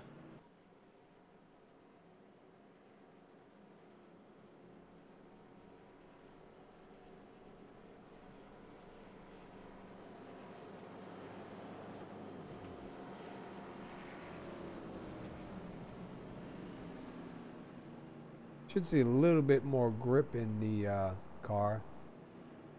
I had my mic muted. Shoot me now. We got Hollingsworth out front, Robert Dudley sitting second, Ron Hollifield third, Stephen Parks fourth, Kevin Paskawych in fifth, Ronnie Osmer in sixth, Michael Atkins Jr. back to seventh, Joe Morganti in eighth, Chad Whitt moving up, look at him, up in ninth, and Mike Whitaker in 10th. Watch a 77 as we start winding these laps down. I think you're going to see him start moving towards the front now. And then you got Brandon Stokes 2 laps down. He had some connection issues. Byron Rodney. Let me see what the car looks like. I think the car is looking pretty good. Kind of hard to tell. Camera's a little bit far away, but Byron Rodney's sitting back in 19th. Mark Jenkins right there in 18th. Rob Jenkins, where'd he go? There he goes. And who is that down there? Is that Charlie Woods? Yeah, Charlie Woods. Right now, scoring him in 17th. We'll see if they do keep him there or not.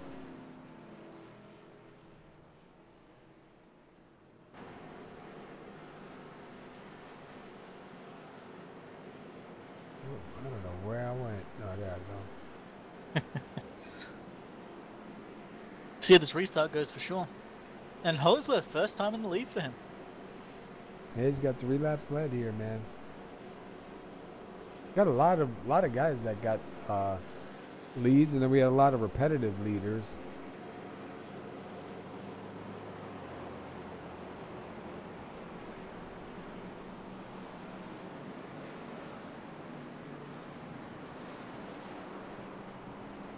Everybody's just running our camera over the start-finish line.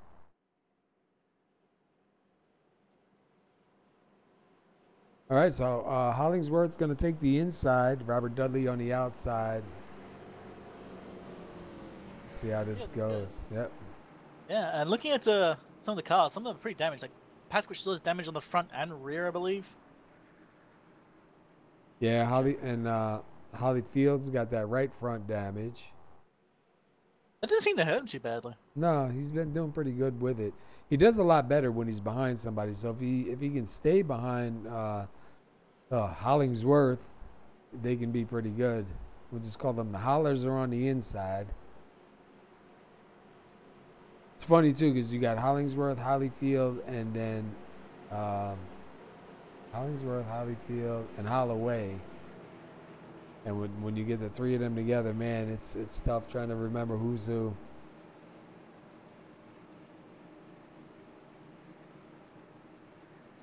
So far, everything's looking pretty good.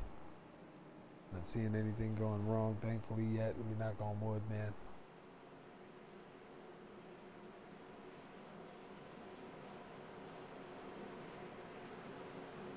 Be coming to lap 80 this time by Hollingsworth on the inside. Robert Dudley on the outside. He's got Stephen Parks. Stephen Parks can push pretty good. Plus, they got Ronnie Osmer behind him, too. I'm thinking I'm going to see the 48 maybe jump up in the outside with them. And to see how Jeff Hollingsworth does his restart, though, I'm kind of curious.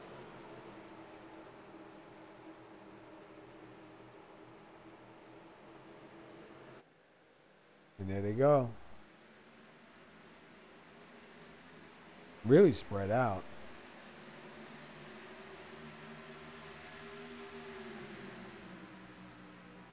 Yeah, I don't know what happened in that outside line, man, but they really spread out there on the start. Honestly, the entire start is weird because there's actually like a 4-car pack on its own now. Actually, massive gaps. You noticing this? Mm-hmm. If Joe Morganti catches up or falls behind, they're going to be 2 separate packs going on here. And there goes Dudley. Lose the draft, I think. He's got to hurry up.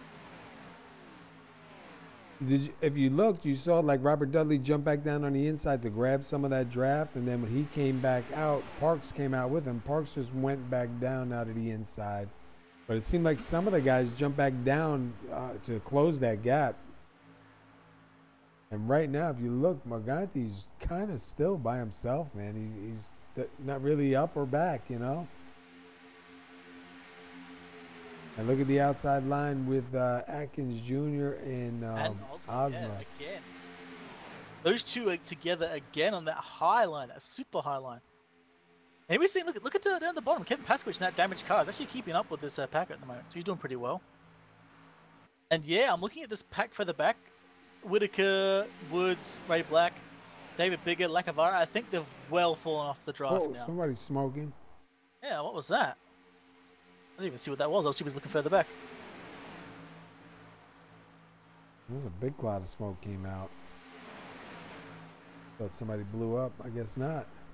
There's a lot of cars falling off, but I think they're still within draft at the moment. As we've got 3 wide in this front pack at the moment. Yeah, I was going to say, and look at Stephen Parks went up there. Nobody with him right now. Yep.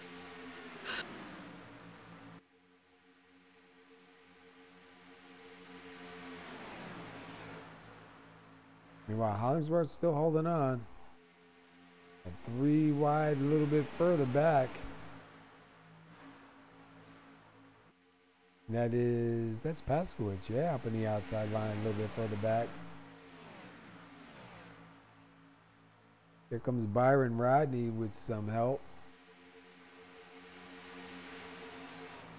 He's got Stokes behind him.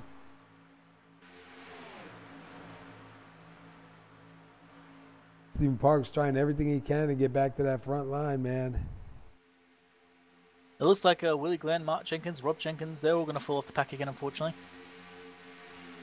But Byron Rodney and Brian Stokes do have a chance of catching up.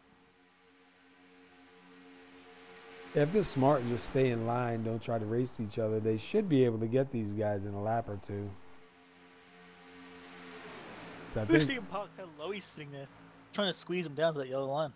Oh, we got some guys under the yellow line up there back in. 61, Charlie Woods on the outside by himself.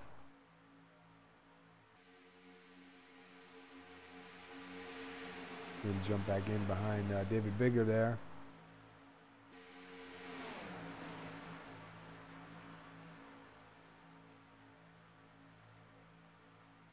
Here comes the hungry pack, man.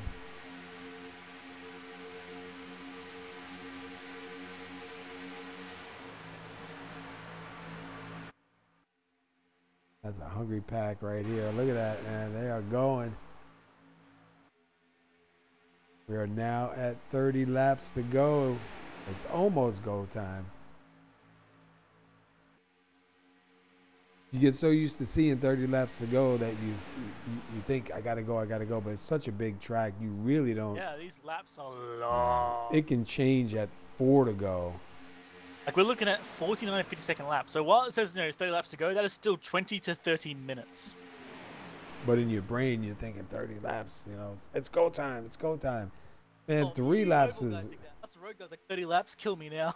30 laps is an eternity. Oh, yeah.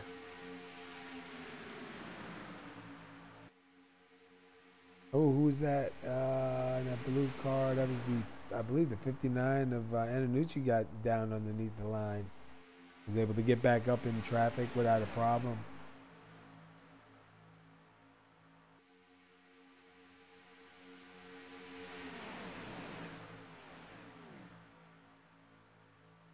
Let's run an in-car cam for a little bit, yeah?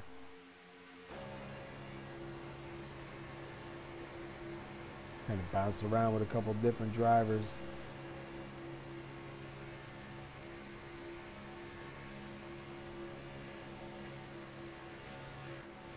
Parker's doing well in the outside line, but he can't get up to the front anymore. Seems like it's lost the pace it used to have. Track has cooled down dramatically. We've gone down by nearly 20 Fahrenheit. Oh, and Hollifield got real close to Parks there. Gave him a bit of a scare. We were right inside with Hollifield when that happened, too. You can see that right front damage on Hollifield's car when you're looking out Steven's window here. What in the world? What are you seeing? Earlier on, I saw Mark and Rob Jenkins on their own, like way back and out of the draft. They're now on the high line in this front pack. What? What? How did they? What? How'd they do that? Yeah, they were smart. They probably stayed in line. They still got a chance here. Look at this. We're 3 wide again, man, up towards the front.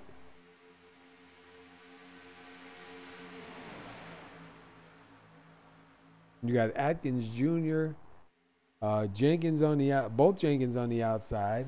Atkins almost had the moment with Robert Dudley there. Dudley went all wide there and gave Atkins one hell of a scare. Yeah. And Ron Hollifield pushing wait, which one is it? Hollingsworth. Telling you, it gets. Oh, 49 makes contact with the 48. Let's do it again.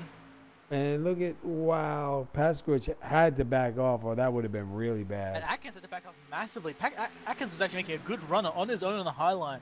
And after that moment, he's now just lost all of his pace. Look at that, just dropping back rapidly. Yeah, he's got to hope that both the Jenkins catch up with him and stick with him and push him back up. But I don't know. You see the 89 already looking like he's going down to the inside line here. There's really nowhere to go back there right now. Go back up towards the front here. Stephen Parks trying everything he can, man, but he just can't gain that spot. And look at the 77 of Chad Whitt sitting in 6th. I told you, watch him, man. Yeah, we're just watching how this goes at the moment. You see Joe Morganti managing to hold out to 3rd or 4th position-ish. Yeah.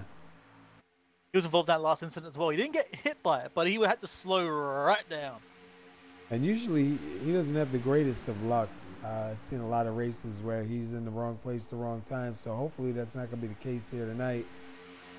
He once pet a black cat, and from that point onwards he was doomed forever. Mm-hmm. Wow. Like I said, this highline is not really working at the moment. Dudley's going to start giving Parks... Actually, Parks got a really good push from Dudley there. Osmer to the way outside. Osmer seems to just love that high line, like the really high line. Him and Michael Atkins have been using that line way too often. I think they're trying to find each other here, man, for real. I don't think they're even in the same team speak or anything. I think they're just doing it. Yeah. And they both happen to meet each other when they do it. They both kind of drive very similar, you know, kind of slide the car around, throw it around a little bit. You see Osmer almost every race, he's got that car sideways somewhere. Yeah, Osmer's throwing around, using up as much as he can, just trying to find more pace.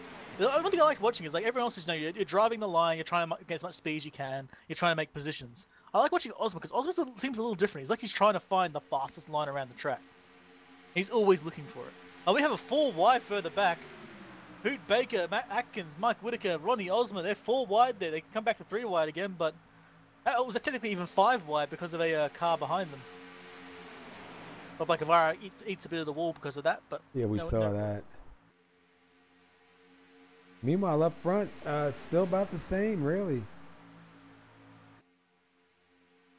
Hollingsworth out there, Hollifield behind him, Parks on the outside, followed by Dudley. And then you got Osmer up there alone.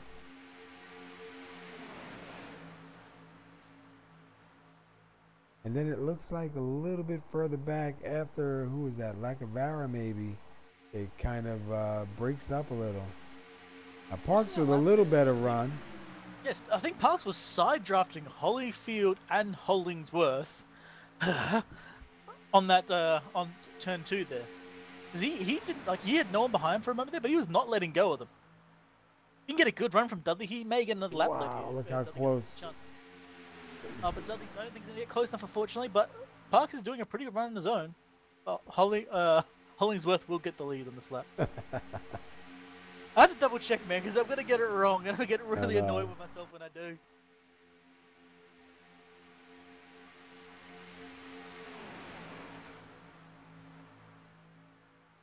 Dude, look at Parks. He's like side drafting them both. It's just scary, man, because all you need is a little bit of net code to step in and it's over. But he's doing a good job. Not a straight on hit at all. That was like almost in the quarter panel. I'm just keeping my eyes on that 77 of Chad Whitt, man. He's started pretty far back, and look at him. He's getting himself up there. Let's see, where did he start again? Started 22nd. And right now it's scoring him in between 7th and 8th, depending on when you look. But yeah, he's got a chance for sure. That's the good thing about the plate tracking, man. Like anyone has a chance of actually getting the win. Now, whether or not they actually do, you never know. It's plate tracks. It's just crapshoots, man. I know you can be doing good up until 3 to go, and then bam, that's it. Over. Did Hollingsworth just vanish for you? And come back? I didn't see. Quite possible, but I didn't see. Paskawych now back up there in 5th. Your Charlie Woods up there now too. Oh, there goes Stephen Parks for the lead.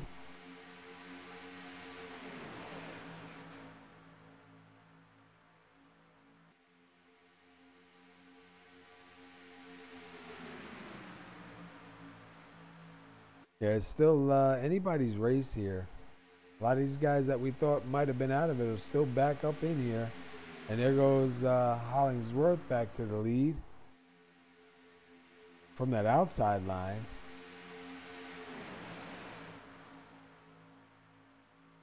See if Parks. I'm not think Paskawych is far up ahead at the moment. He's got that bad damage on the rear and the front, but he's still managing to hold on with it. Yeah, if he's. I'm curious. Look at that front end damage on board. He's got radiator damage, to be honest. Yeah, but if he can stay tucked in with these guys, he'll be all right. I think it'll hurt him if he. I want to ask him if he's any hotter than before.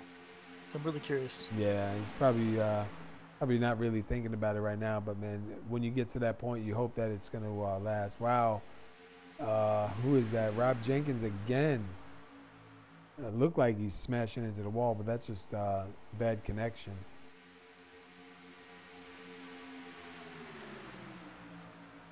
Hollingsworth grabs another lap. Parks trying to take over. Can't do it on the inside. Yeah, Parks is now getting this lead finally. Working on it for a while. He's going to get back into the lead. And Hollingsworth's going to have to fight him off again. And of course, Hollingsworth now alongside Hollifield, just a troll, mate. Yeah. Oh, and further back, Rodney Osmer going 3 wide, pushing between Whitaker and Atkins. He's going through everyone. Look at this. Look at him. He's like a madman. Paskawych saw it and just slammed the door. Paskawych going door banging with a Hollifield now. Dudley on his outside. Osmer just said, ridiculous. What was that run? Yeah, he's like a madman, bro. And who gets that one? That one went to Stephen Parks. What's up, Tyler? That was so crazy watching that. What in the world?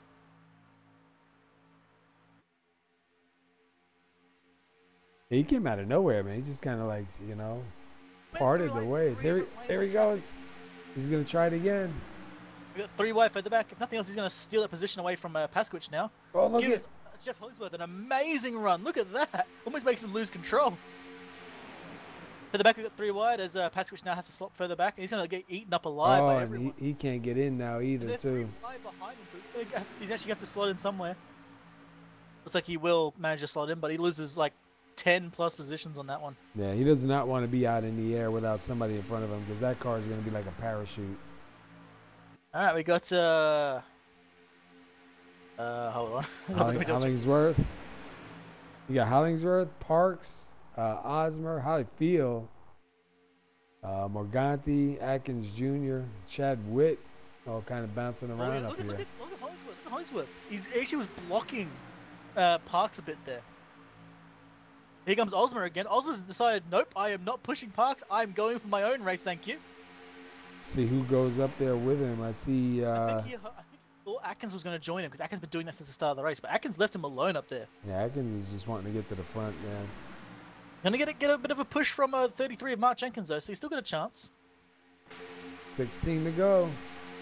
Yeah, watching these guys get a little bit looser and looser as the race goes on. I think the tires actually might start mattering because every once in a while someone either pushes up the track a bit or gets a little loose, and it's getting really interesting to watch. Especially now that the laps are winding down, man. Everybody is going to be on it. Absolutely. Parks on the outside with a pretty good run there. Atkins will give him another shunt.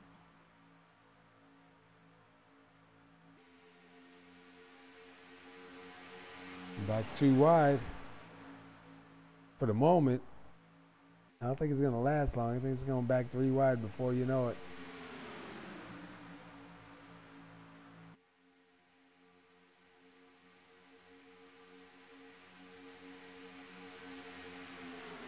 You know what, we've got 3 wide again further back. Looks like Osmo's moving back forward again. He's decided he's not staying back here.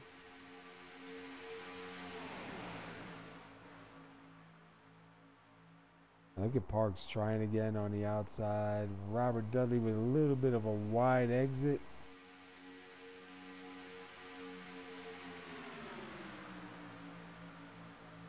Osmer back on the outside. I think that... Oh, the 77 is on his side.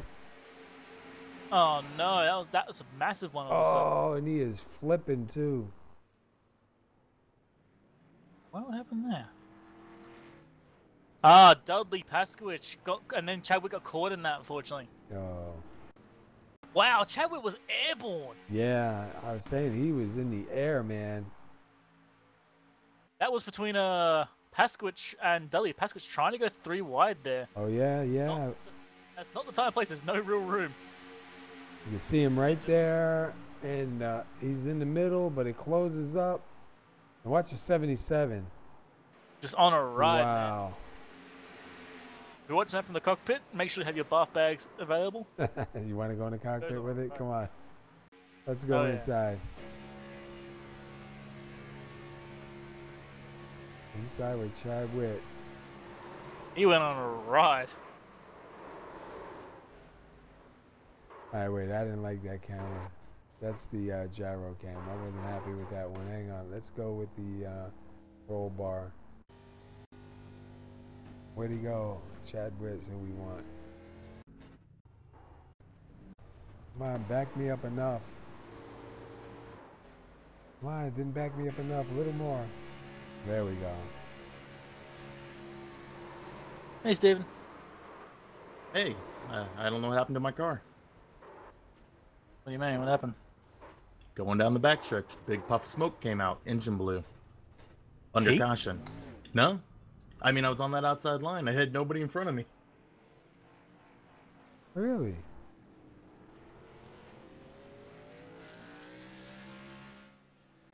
said backstretch? Yeah. Let me back up a little bit and see if we can find it.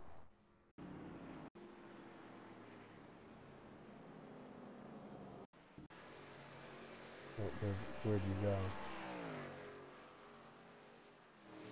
What the? I hate when it just skips. Yeah, there it goes. Right. Start the backstretch for Stephen Parks. Oh yeah, right there. Just let go.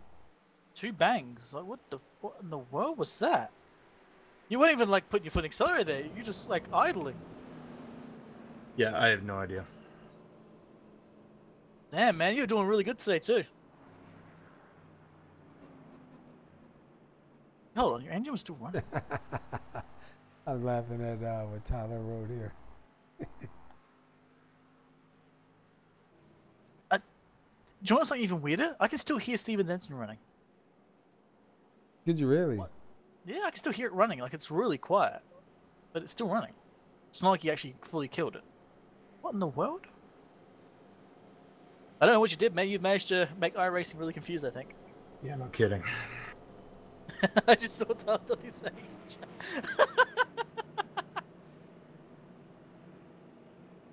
Oh, well, man, you were doing really good today. Yeah, it's frustrating, man. How long has you got on your towing, man? Is it going to be forever? You're going to 127. I'm going to see if I can get out before the pace car gets here. Yeah. Let's see how that goes.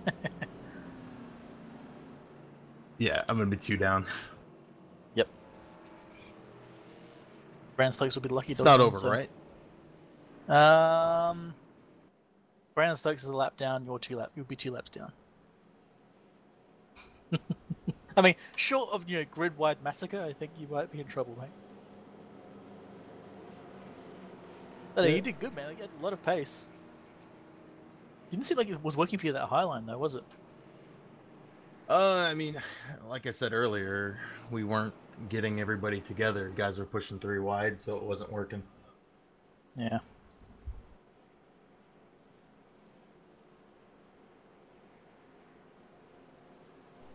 Take a quick look here at the summary. 41 lead changes. We're into caution number 6. We got 13 to go. 12 to go now. Let's take a look at the temperature. We got 85 degrees, so we're still pretty cool on the track. Definitely cooler than when we first started. This is the first race of the playoffs here at Talladega at Pasky's Low Budget TV Grand Nationals.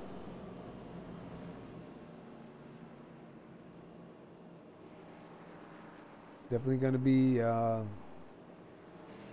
some racing going on here, man, for this final run.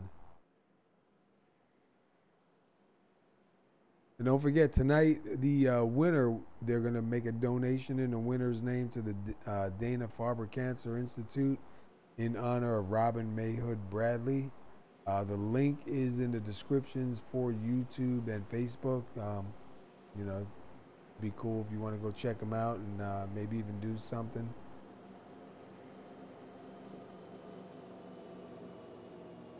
Let's take a quick look at the top 10 right now, the way they sit. Jeff Hollingsworth, Ron Hollifield, Joe Morganti, Ronnie Osmer, Mike Whitaker, Charlie Woods, Byron Rodney, Michael Atkins Jr., Robert Dudley, and Rob Jenkins rounding out your top 10.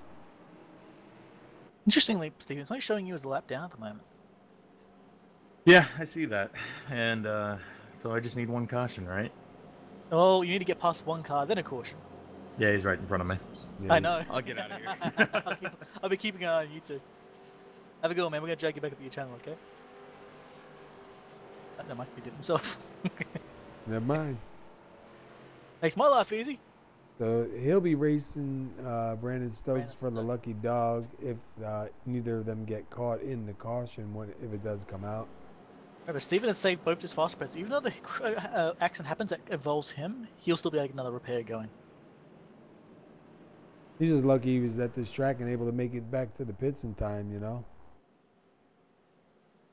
So Hollingsworth is going to, did I say that right? Yeah, Hollingsworth is going to start probably on the inside, Hollifield on the outside. Then you'll have Morganti and Osmer, Whitaker and Woods, Byron Rodney, and Michael Atkins Jr. And I'll tell you what, it's definitely going to get hot quick.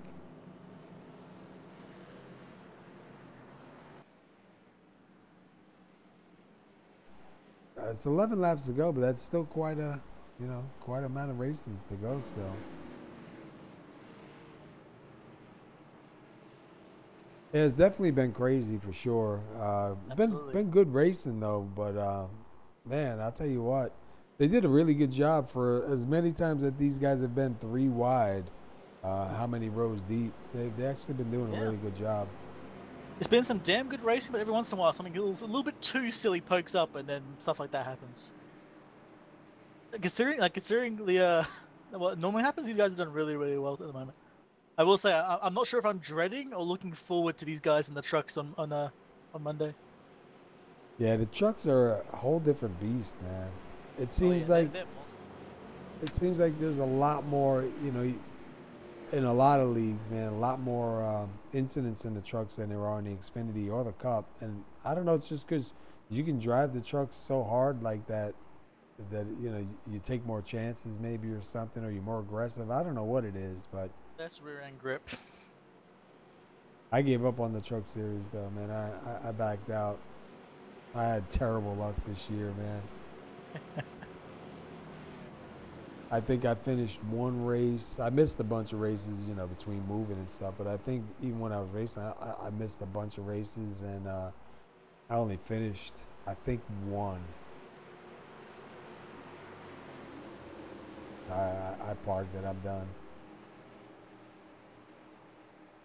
Yeah, Tyler said, looks like the outside line is the one to be in. I think you're right. Yeah, you want to definitely control that mid to high line. If you can hold on to that, then you pretty much stop anyone from ever passing you. If you've got a good pusher. I don't mean the drug kind of pusher. Not that kind. And we're green. Hollingsworth going early there before the green. Hollifield not too far off, but he's got nobody behind him right now. I think he's going to slot in behind Hollingsworth. He's got to. Yeah, he's got to get that start-finish line and drop down. There he goes. So Hollifield will hold on a second. And Hollingsworth will stay in first. Oh, what happened back here? I thought... No one was ready for that. Everyone got really confused, and they're all going to go single file now. I thought Byron Rodney was going to go around by Atkins Jr. Look at Osmer now. Yeah, Osmer and Joe Morganti going way higher there. Osmer's been really good pushing people, so you got a good chance of getting to the lead here. Oh, and Hollifield bangs in the Morganti there. A little bit of contact. 9 to go when they cross the line. Here comes Byron Rodney. Look at him trying the outside line here. You got Michael Atkins now coming back into the fight as well. And look, Atkins found the 55. Again. Yep. Oh, somebody's blinking out. Is that the 42 of Hollingsworth? No idea, but things were getting real messy there on that corner. Looks like everyone managed to sort it, but that was definitely scary for all involved. Yeah, here we go. Look, we're starting to really amp up the pressure now, man. Yep. Now any move you make is permanent. Got about 8 laps to go. Give it about 4 more laps, and that will be a run to the end. And look at on the outside. Morganti almost getting the lead here, man. Well, no, he is the lead. What am I talking about? We'll have to see. They're real close on this.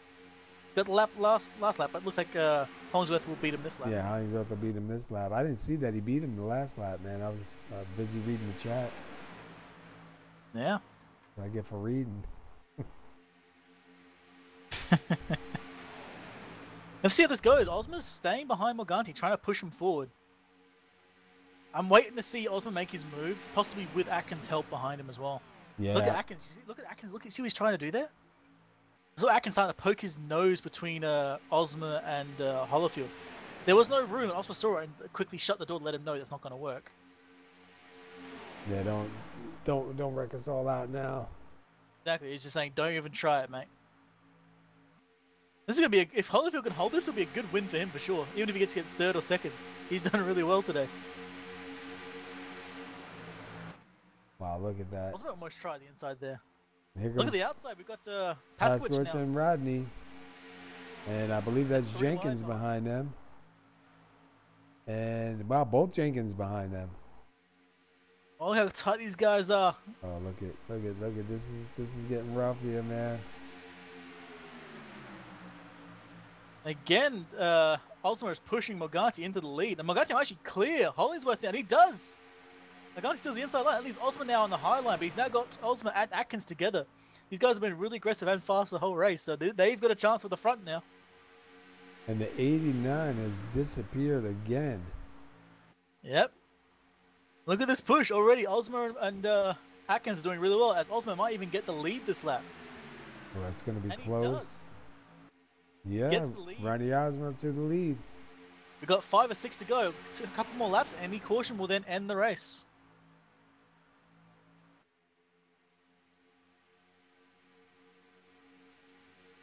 And look at, who's that? Paskawych and Byron Rodney doing everything they can on that 3rd lane. And you notice that Osmer hasn't come down yet. He's sitting in that lane. Yeah, it's too early. If he comes down, they're just going to pass him. He's better off, like you said, stay in that lane, hold on to it till about 2 to go, or even, you know, come into the last lap. Oh, Atkins Jr. going to try. He's decided he's not going to have this happen. I think he knew what Osmer was planning there.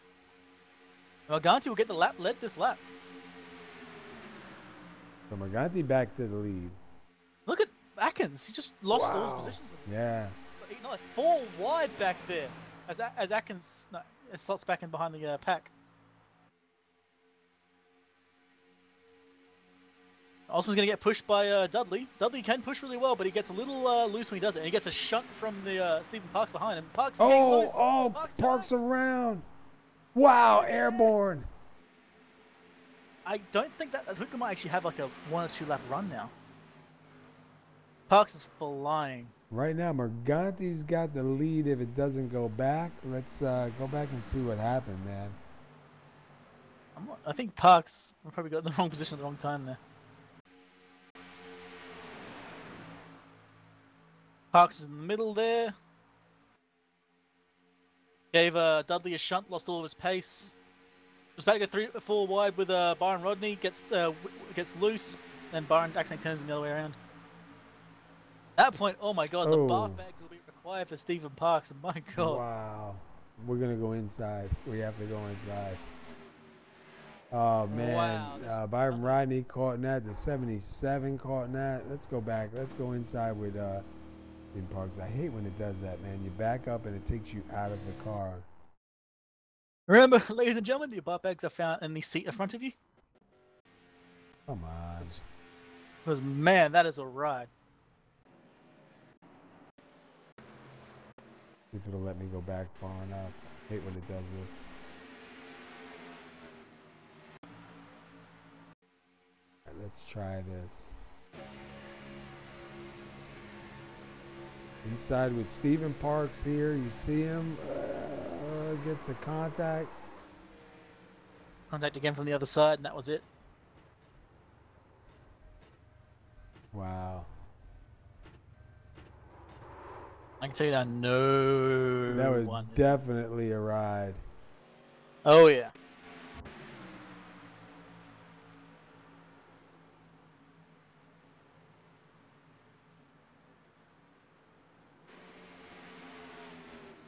Ooh, let me go back to what happened with Chad Whitt. Might have got caught in that? Yeah, well, he did, but it was weird to see. I thought he went airborne too, and I was like, how? Because he was, Byron Rodney got him. All right. I think he went airborne, but he definitely did not have a pleasant time. Yeah, no, he just backed up into the wall really hard. All right. Must have been just like a little glitch or something on my end. This restart, if we can, I think pretty sure we're gonna have a restart. We've got at least 2 laps left, and the car's going past now. It should be like a 1 lap run, I think. Unless I'm wrong, which is possible. Remember we were saying Morganti's got bad luck? He's currently in the pole position right now. Yeah, I'll tell you what, he's got a good spot to be in. If it stays yellow, he'll take the win. Let me throw up the PASKY's commercial intro real quick.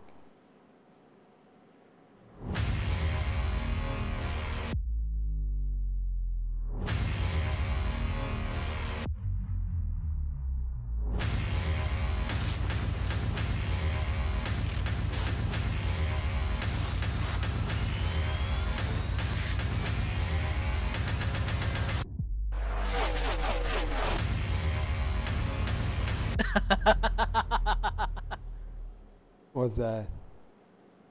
I got a message from Steven saying I'm gonna puke. Yeah. We're muted, Steven. It's just a flesh wound. We're muted at the moment, by the way.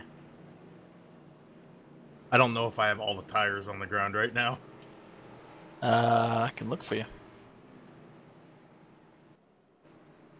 I'm not sure, to be honest.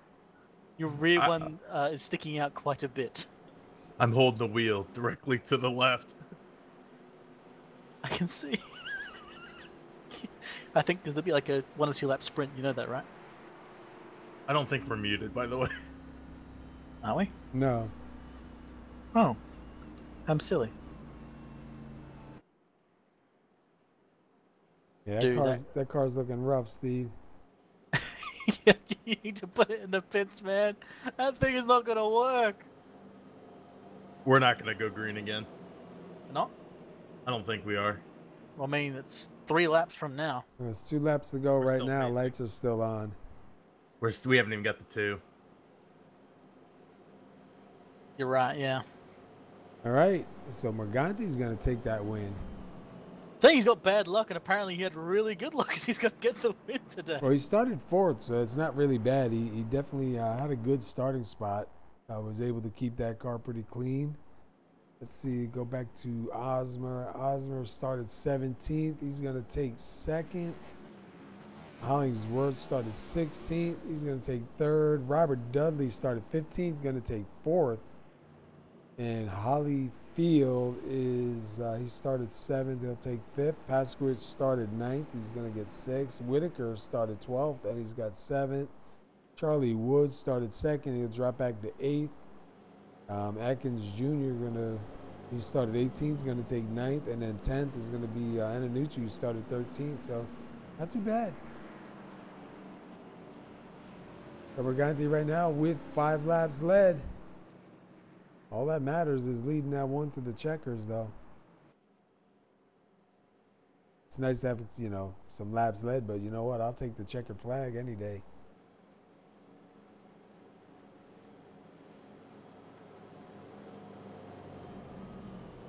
And it looks like we got some cloud coverage out there now, too. 82 degrees, so the temperature's definitely going down.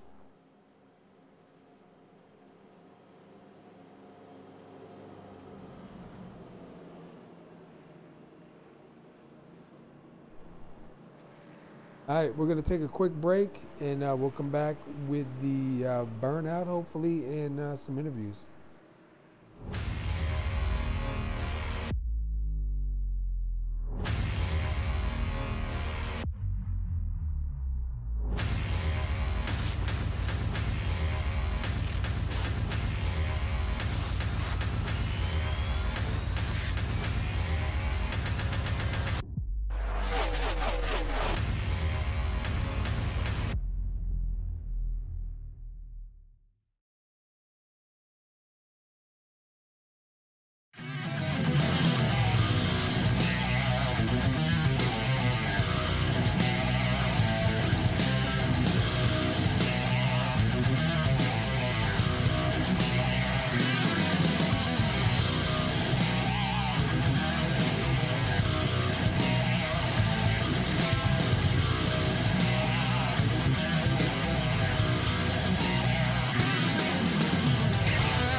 All right, we're back live for the finish of the race here. Checkered flag, Joe Morganti's going to take home the win. Real good racing going on here tonight. Got Joe Morganti, Ronnie Osmer, and Jeff Hollingsworth, the top three. We've had 45 lead changes. That's crazy. And look at Joe Morganti's car. What? With a question mark on it. I'm not sure what that's about, but pretty cool looking car. It's Stanko's he lost them.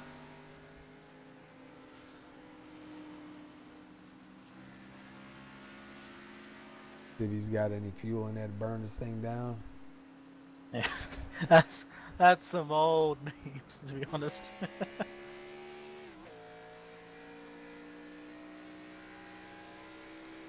Can't believe 45 lead changes, man. Woo. Seen a lot of 3-wide racing, man. Many, many rows deep.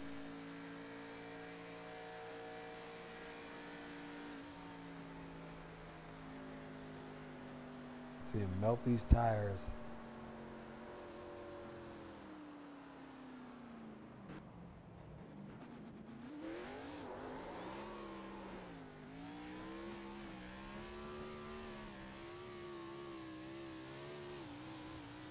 There's a nice burnout going on right there.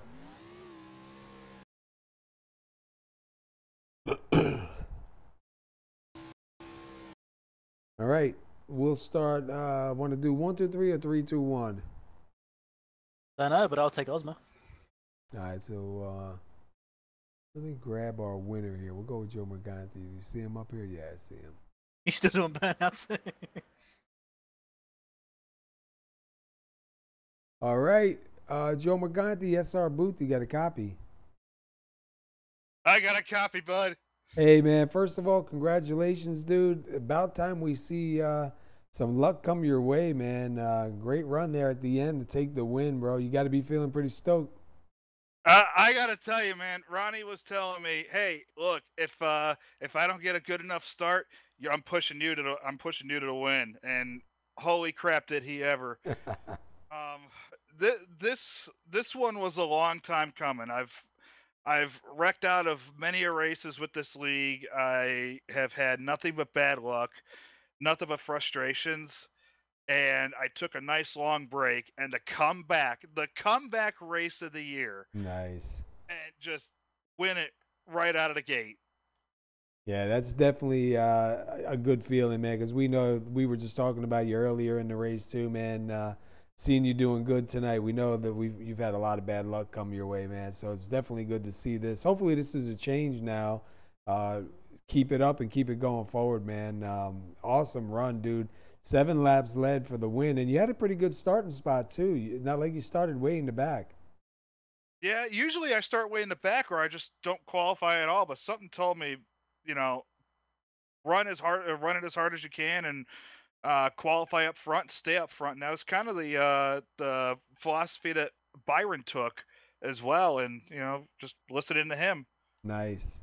Hey, what's with the car? We see the big what on the side and the skull. What's the story behind there? This was a one-off paint job that Ronnie Osmer made for me. It's Stone Cold Steve Austin, and when his theme starts up, it's just glass shattering. I shattered that glass, crossing that start-finish line, coming straight for the win, man. Oh my God, I am so stoked. That's man. awesome. And you shattered that bad luck glass too, man. So hopefully we see you doing good for the rest of the time and back here full time again, man.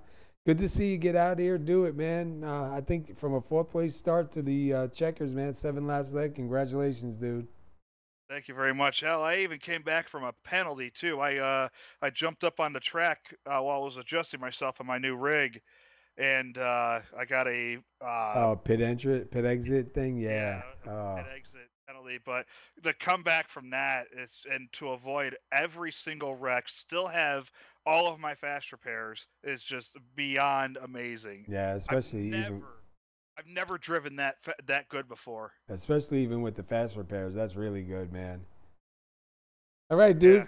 Anybody you want to give a shout out to before we let you go celebrate?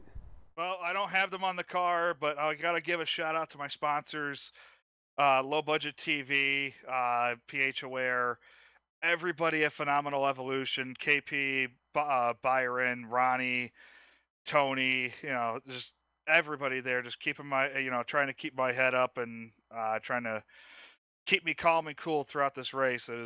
I got to give a lot of thanks to them. All right, man. Well, congratulations on the win, dude. Hopefully this breaks that streak, and we'll look forward to seeing you again, bud.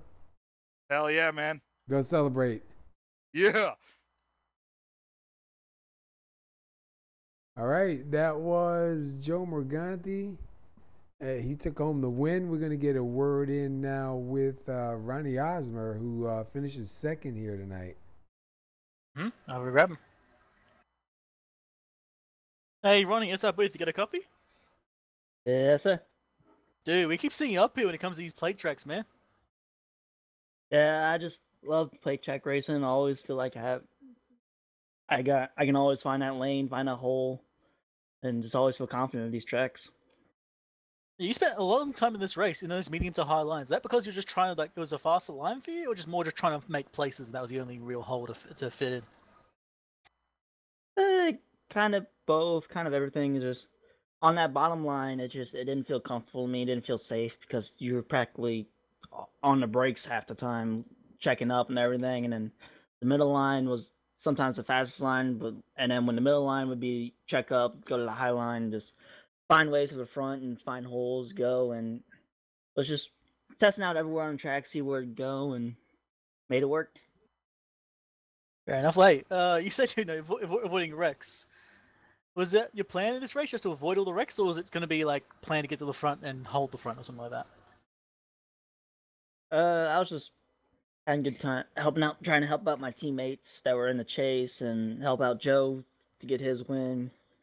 It was pretty much work my way to the front, see how long it would take to get there, see what I got to do to get there, and parts of the race. The rest of the time was try to stay relaxed, try to avoid causing wrecks and avoid getting involved in them. I just happened to be at the right place, right time to avoid the wrecks. Yeah, Joe mentioned you were planning to push him to the victory. Was the podium for yourself a happy accident, or was that kind of the hope as well? That was, I would say, a happy accident because when I hit the wall avoiding that last wreck, I was figuring as soon as I get Joe to a clear point and he can go to the bottom if he has to, with that damage, I would just fall to the back and then hope he can fend off for himself. But Atkins was giving me such a good push from the middle, and I hung on in there. I did everything I could to just, I wouldn't say not try to win, but trying to win, trying to help Joe win, and try to just benefit both of us and see whoever was in the front at the end was whoever was going to win, and I just was doing everything I can as a good teammate. Fair enough, man. Hey, we love seeing you on these plate tracks. You're always a good guy to watch. You did a lot of movement in this race. I'm always moving back and forth on the track. We're going to see you next week, or you're a plate track only kind of guy?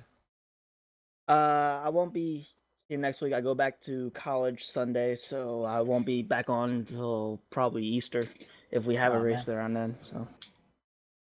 Well, hey, you're a legend to watch, man. You're always good fun. Anyone to give a shout out to before we head you out? Shout out to Ride to Give, PH Wear, as our wonderful charities. Shout out to Joe for his win. That's been a long time coming. And shout out to me for making his paint scheme. I'm pretty sure he loves with Stone Cold on it. Shout out to all my teammates on Phenomenal Evolution. And shout out to you guys for broadcasting and everybody watching. Fair enough, man. You had a good race today. It's good to see you up here, and we'll hope to see you next time, brother. Hope so. See ya. I was Ronnie Osmer, second place.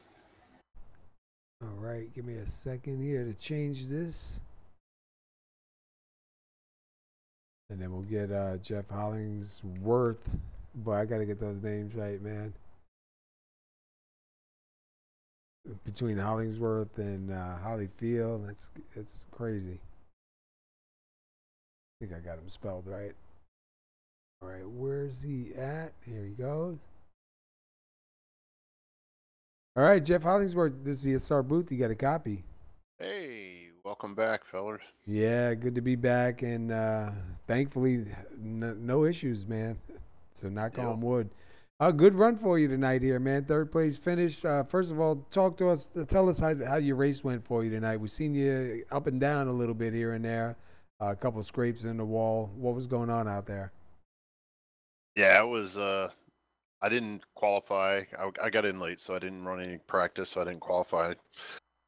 Started kind of mid-pack in 16th. I guess that's more toward the end when you got 20. But anyways, and I was starting to kind of race at the beginning, but it was just kind of crazy looking. So then I pulled out to go to the back and scrape the wall a little bit, but I had 0 damage. The car was fine. And then, you know, just kind of try to work with my teammates and do some things. And I forget 2 cautions from the end there. I said, you know what, I'm just going to race. I'm just tired of playing around, you know, and trying to be safe and everything. I got one more reset left, so if I get took out, I get took out, and it worked out. I had one of my teammates, Ron, give me good shoves, and Robert and Charlie, we all tried to work together, and we all finished top 10. So it was a good night for me, because you know I don't like these tracks.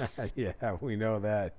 I tell you what, man, you guys did a good job, though. There was 3 wide races, man. I don't know, 5, 6 rows deep at some points, man, and there really wasn't a whole lot of incidents. I mean, it lasted quite a while until you know, something happened. But all in all, man, I'd say it definitely was pretty good for the amount of closeness that was out there on the track.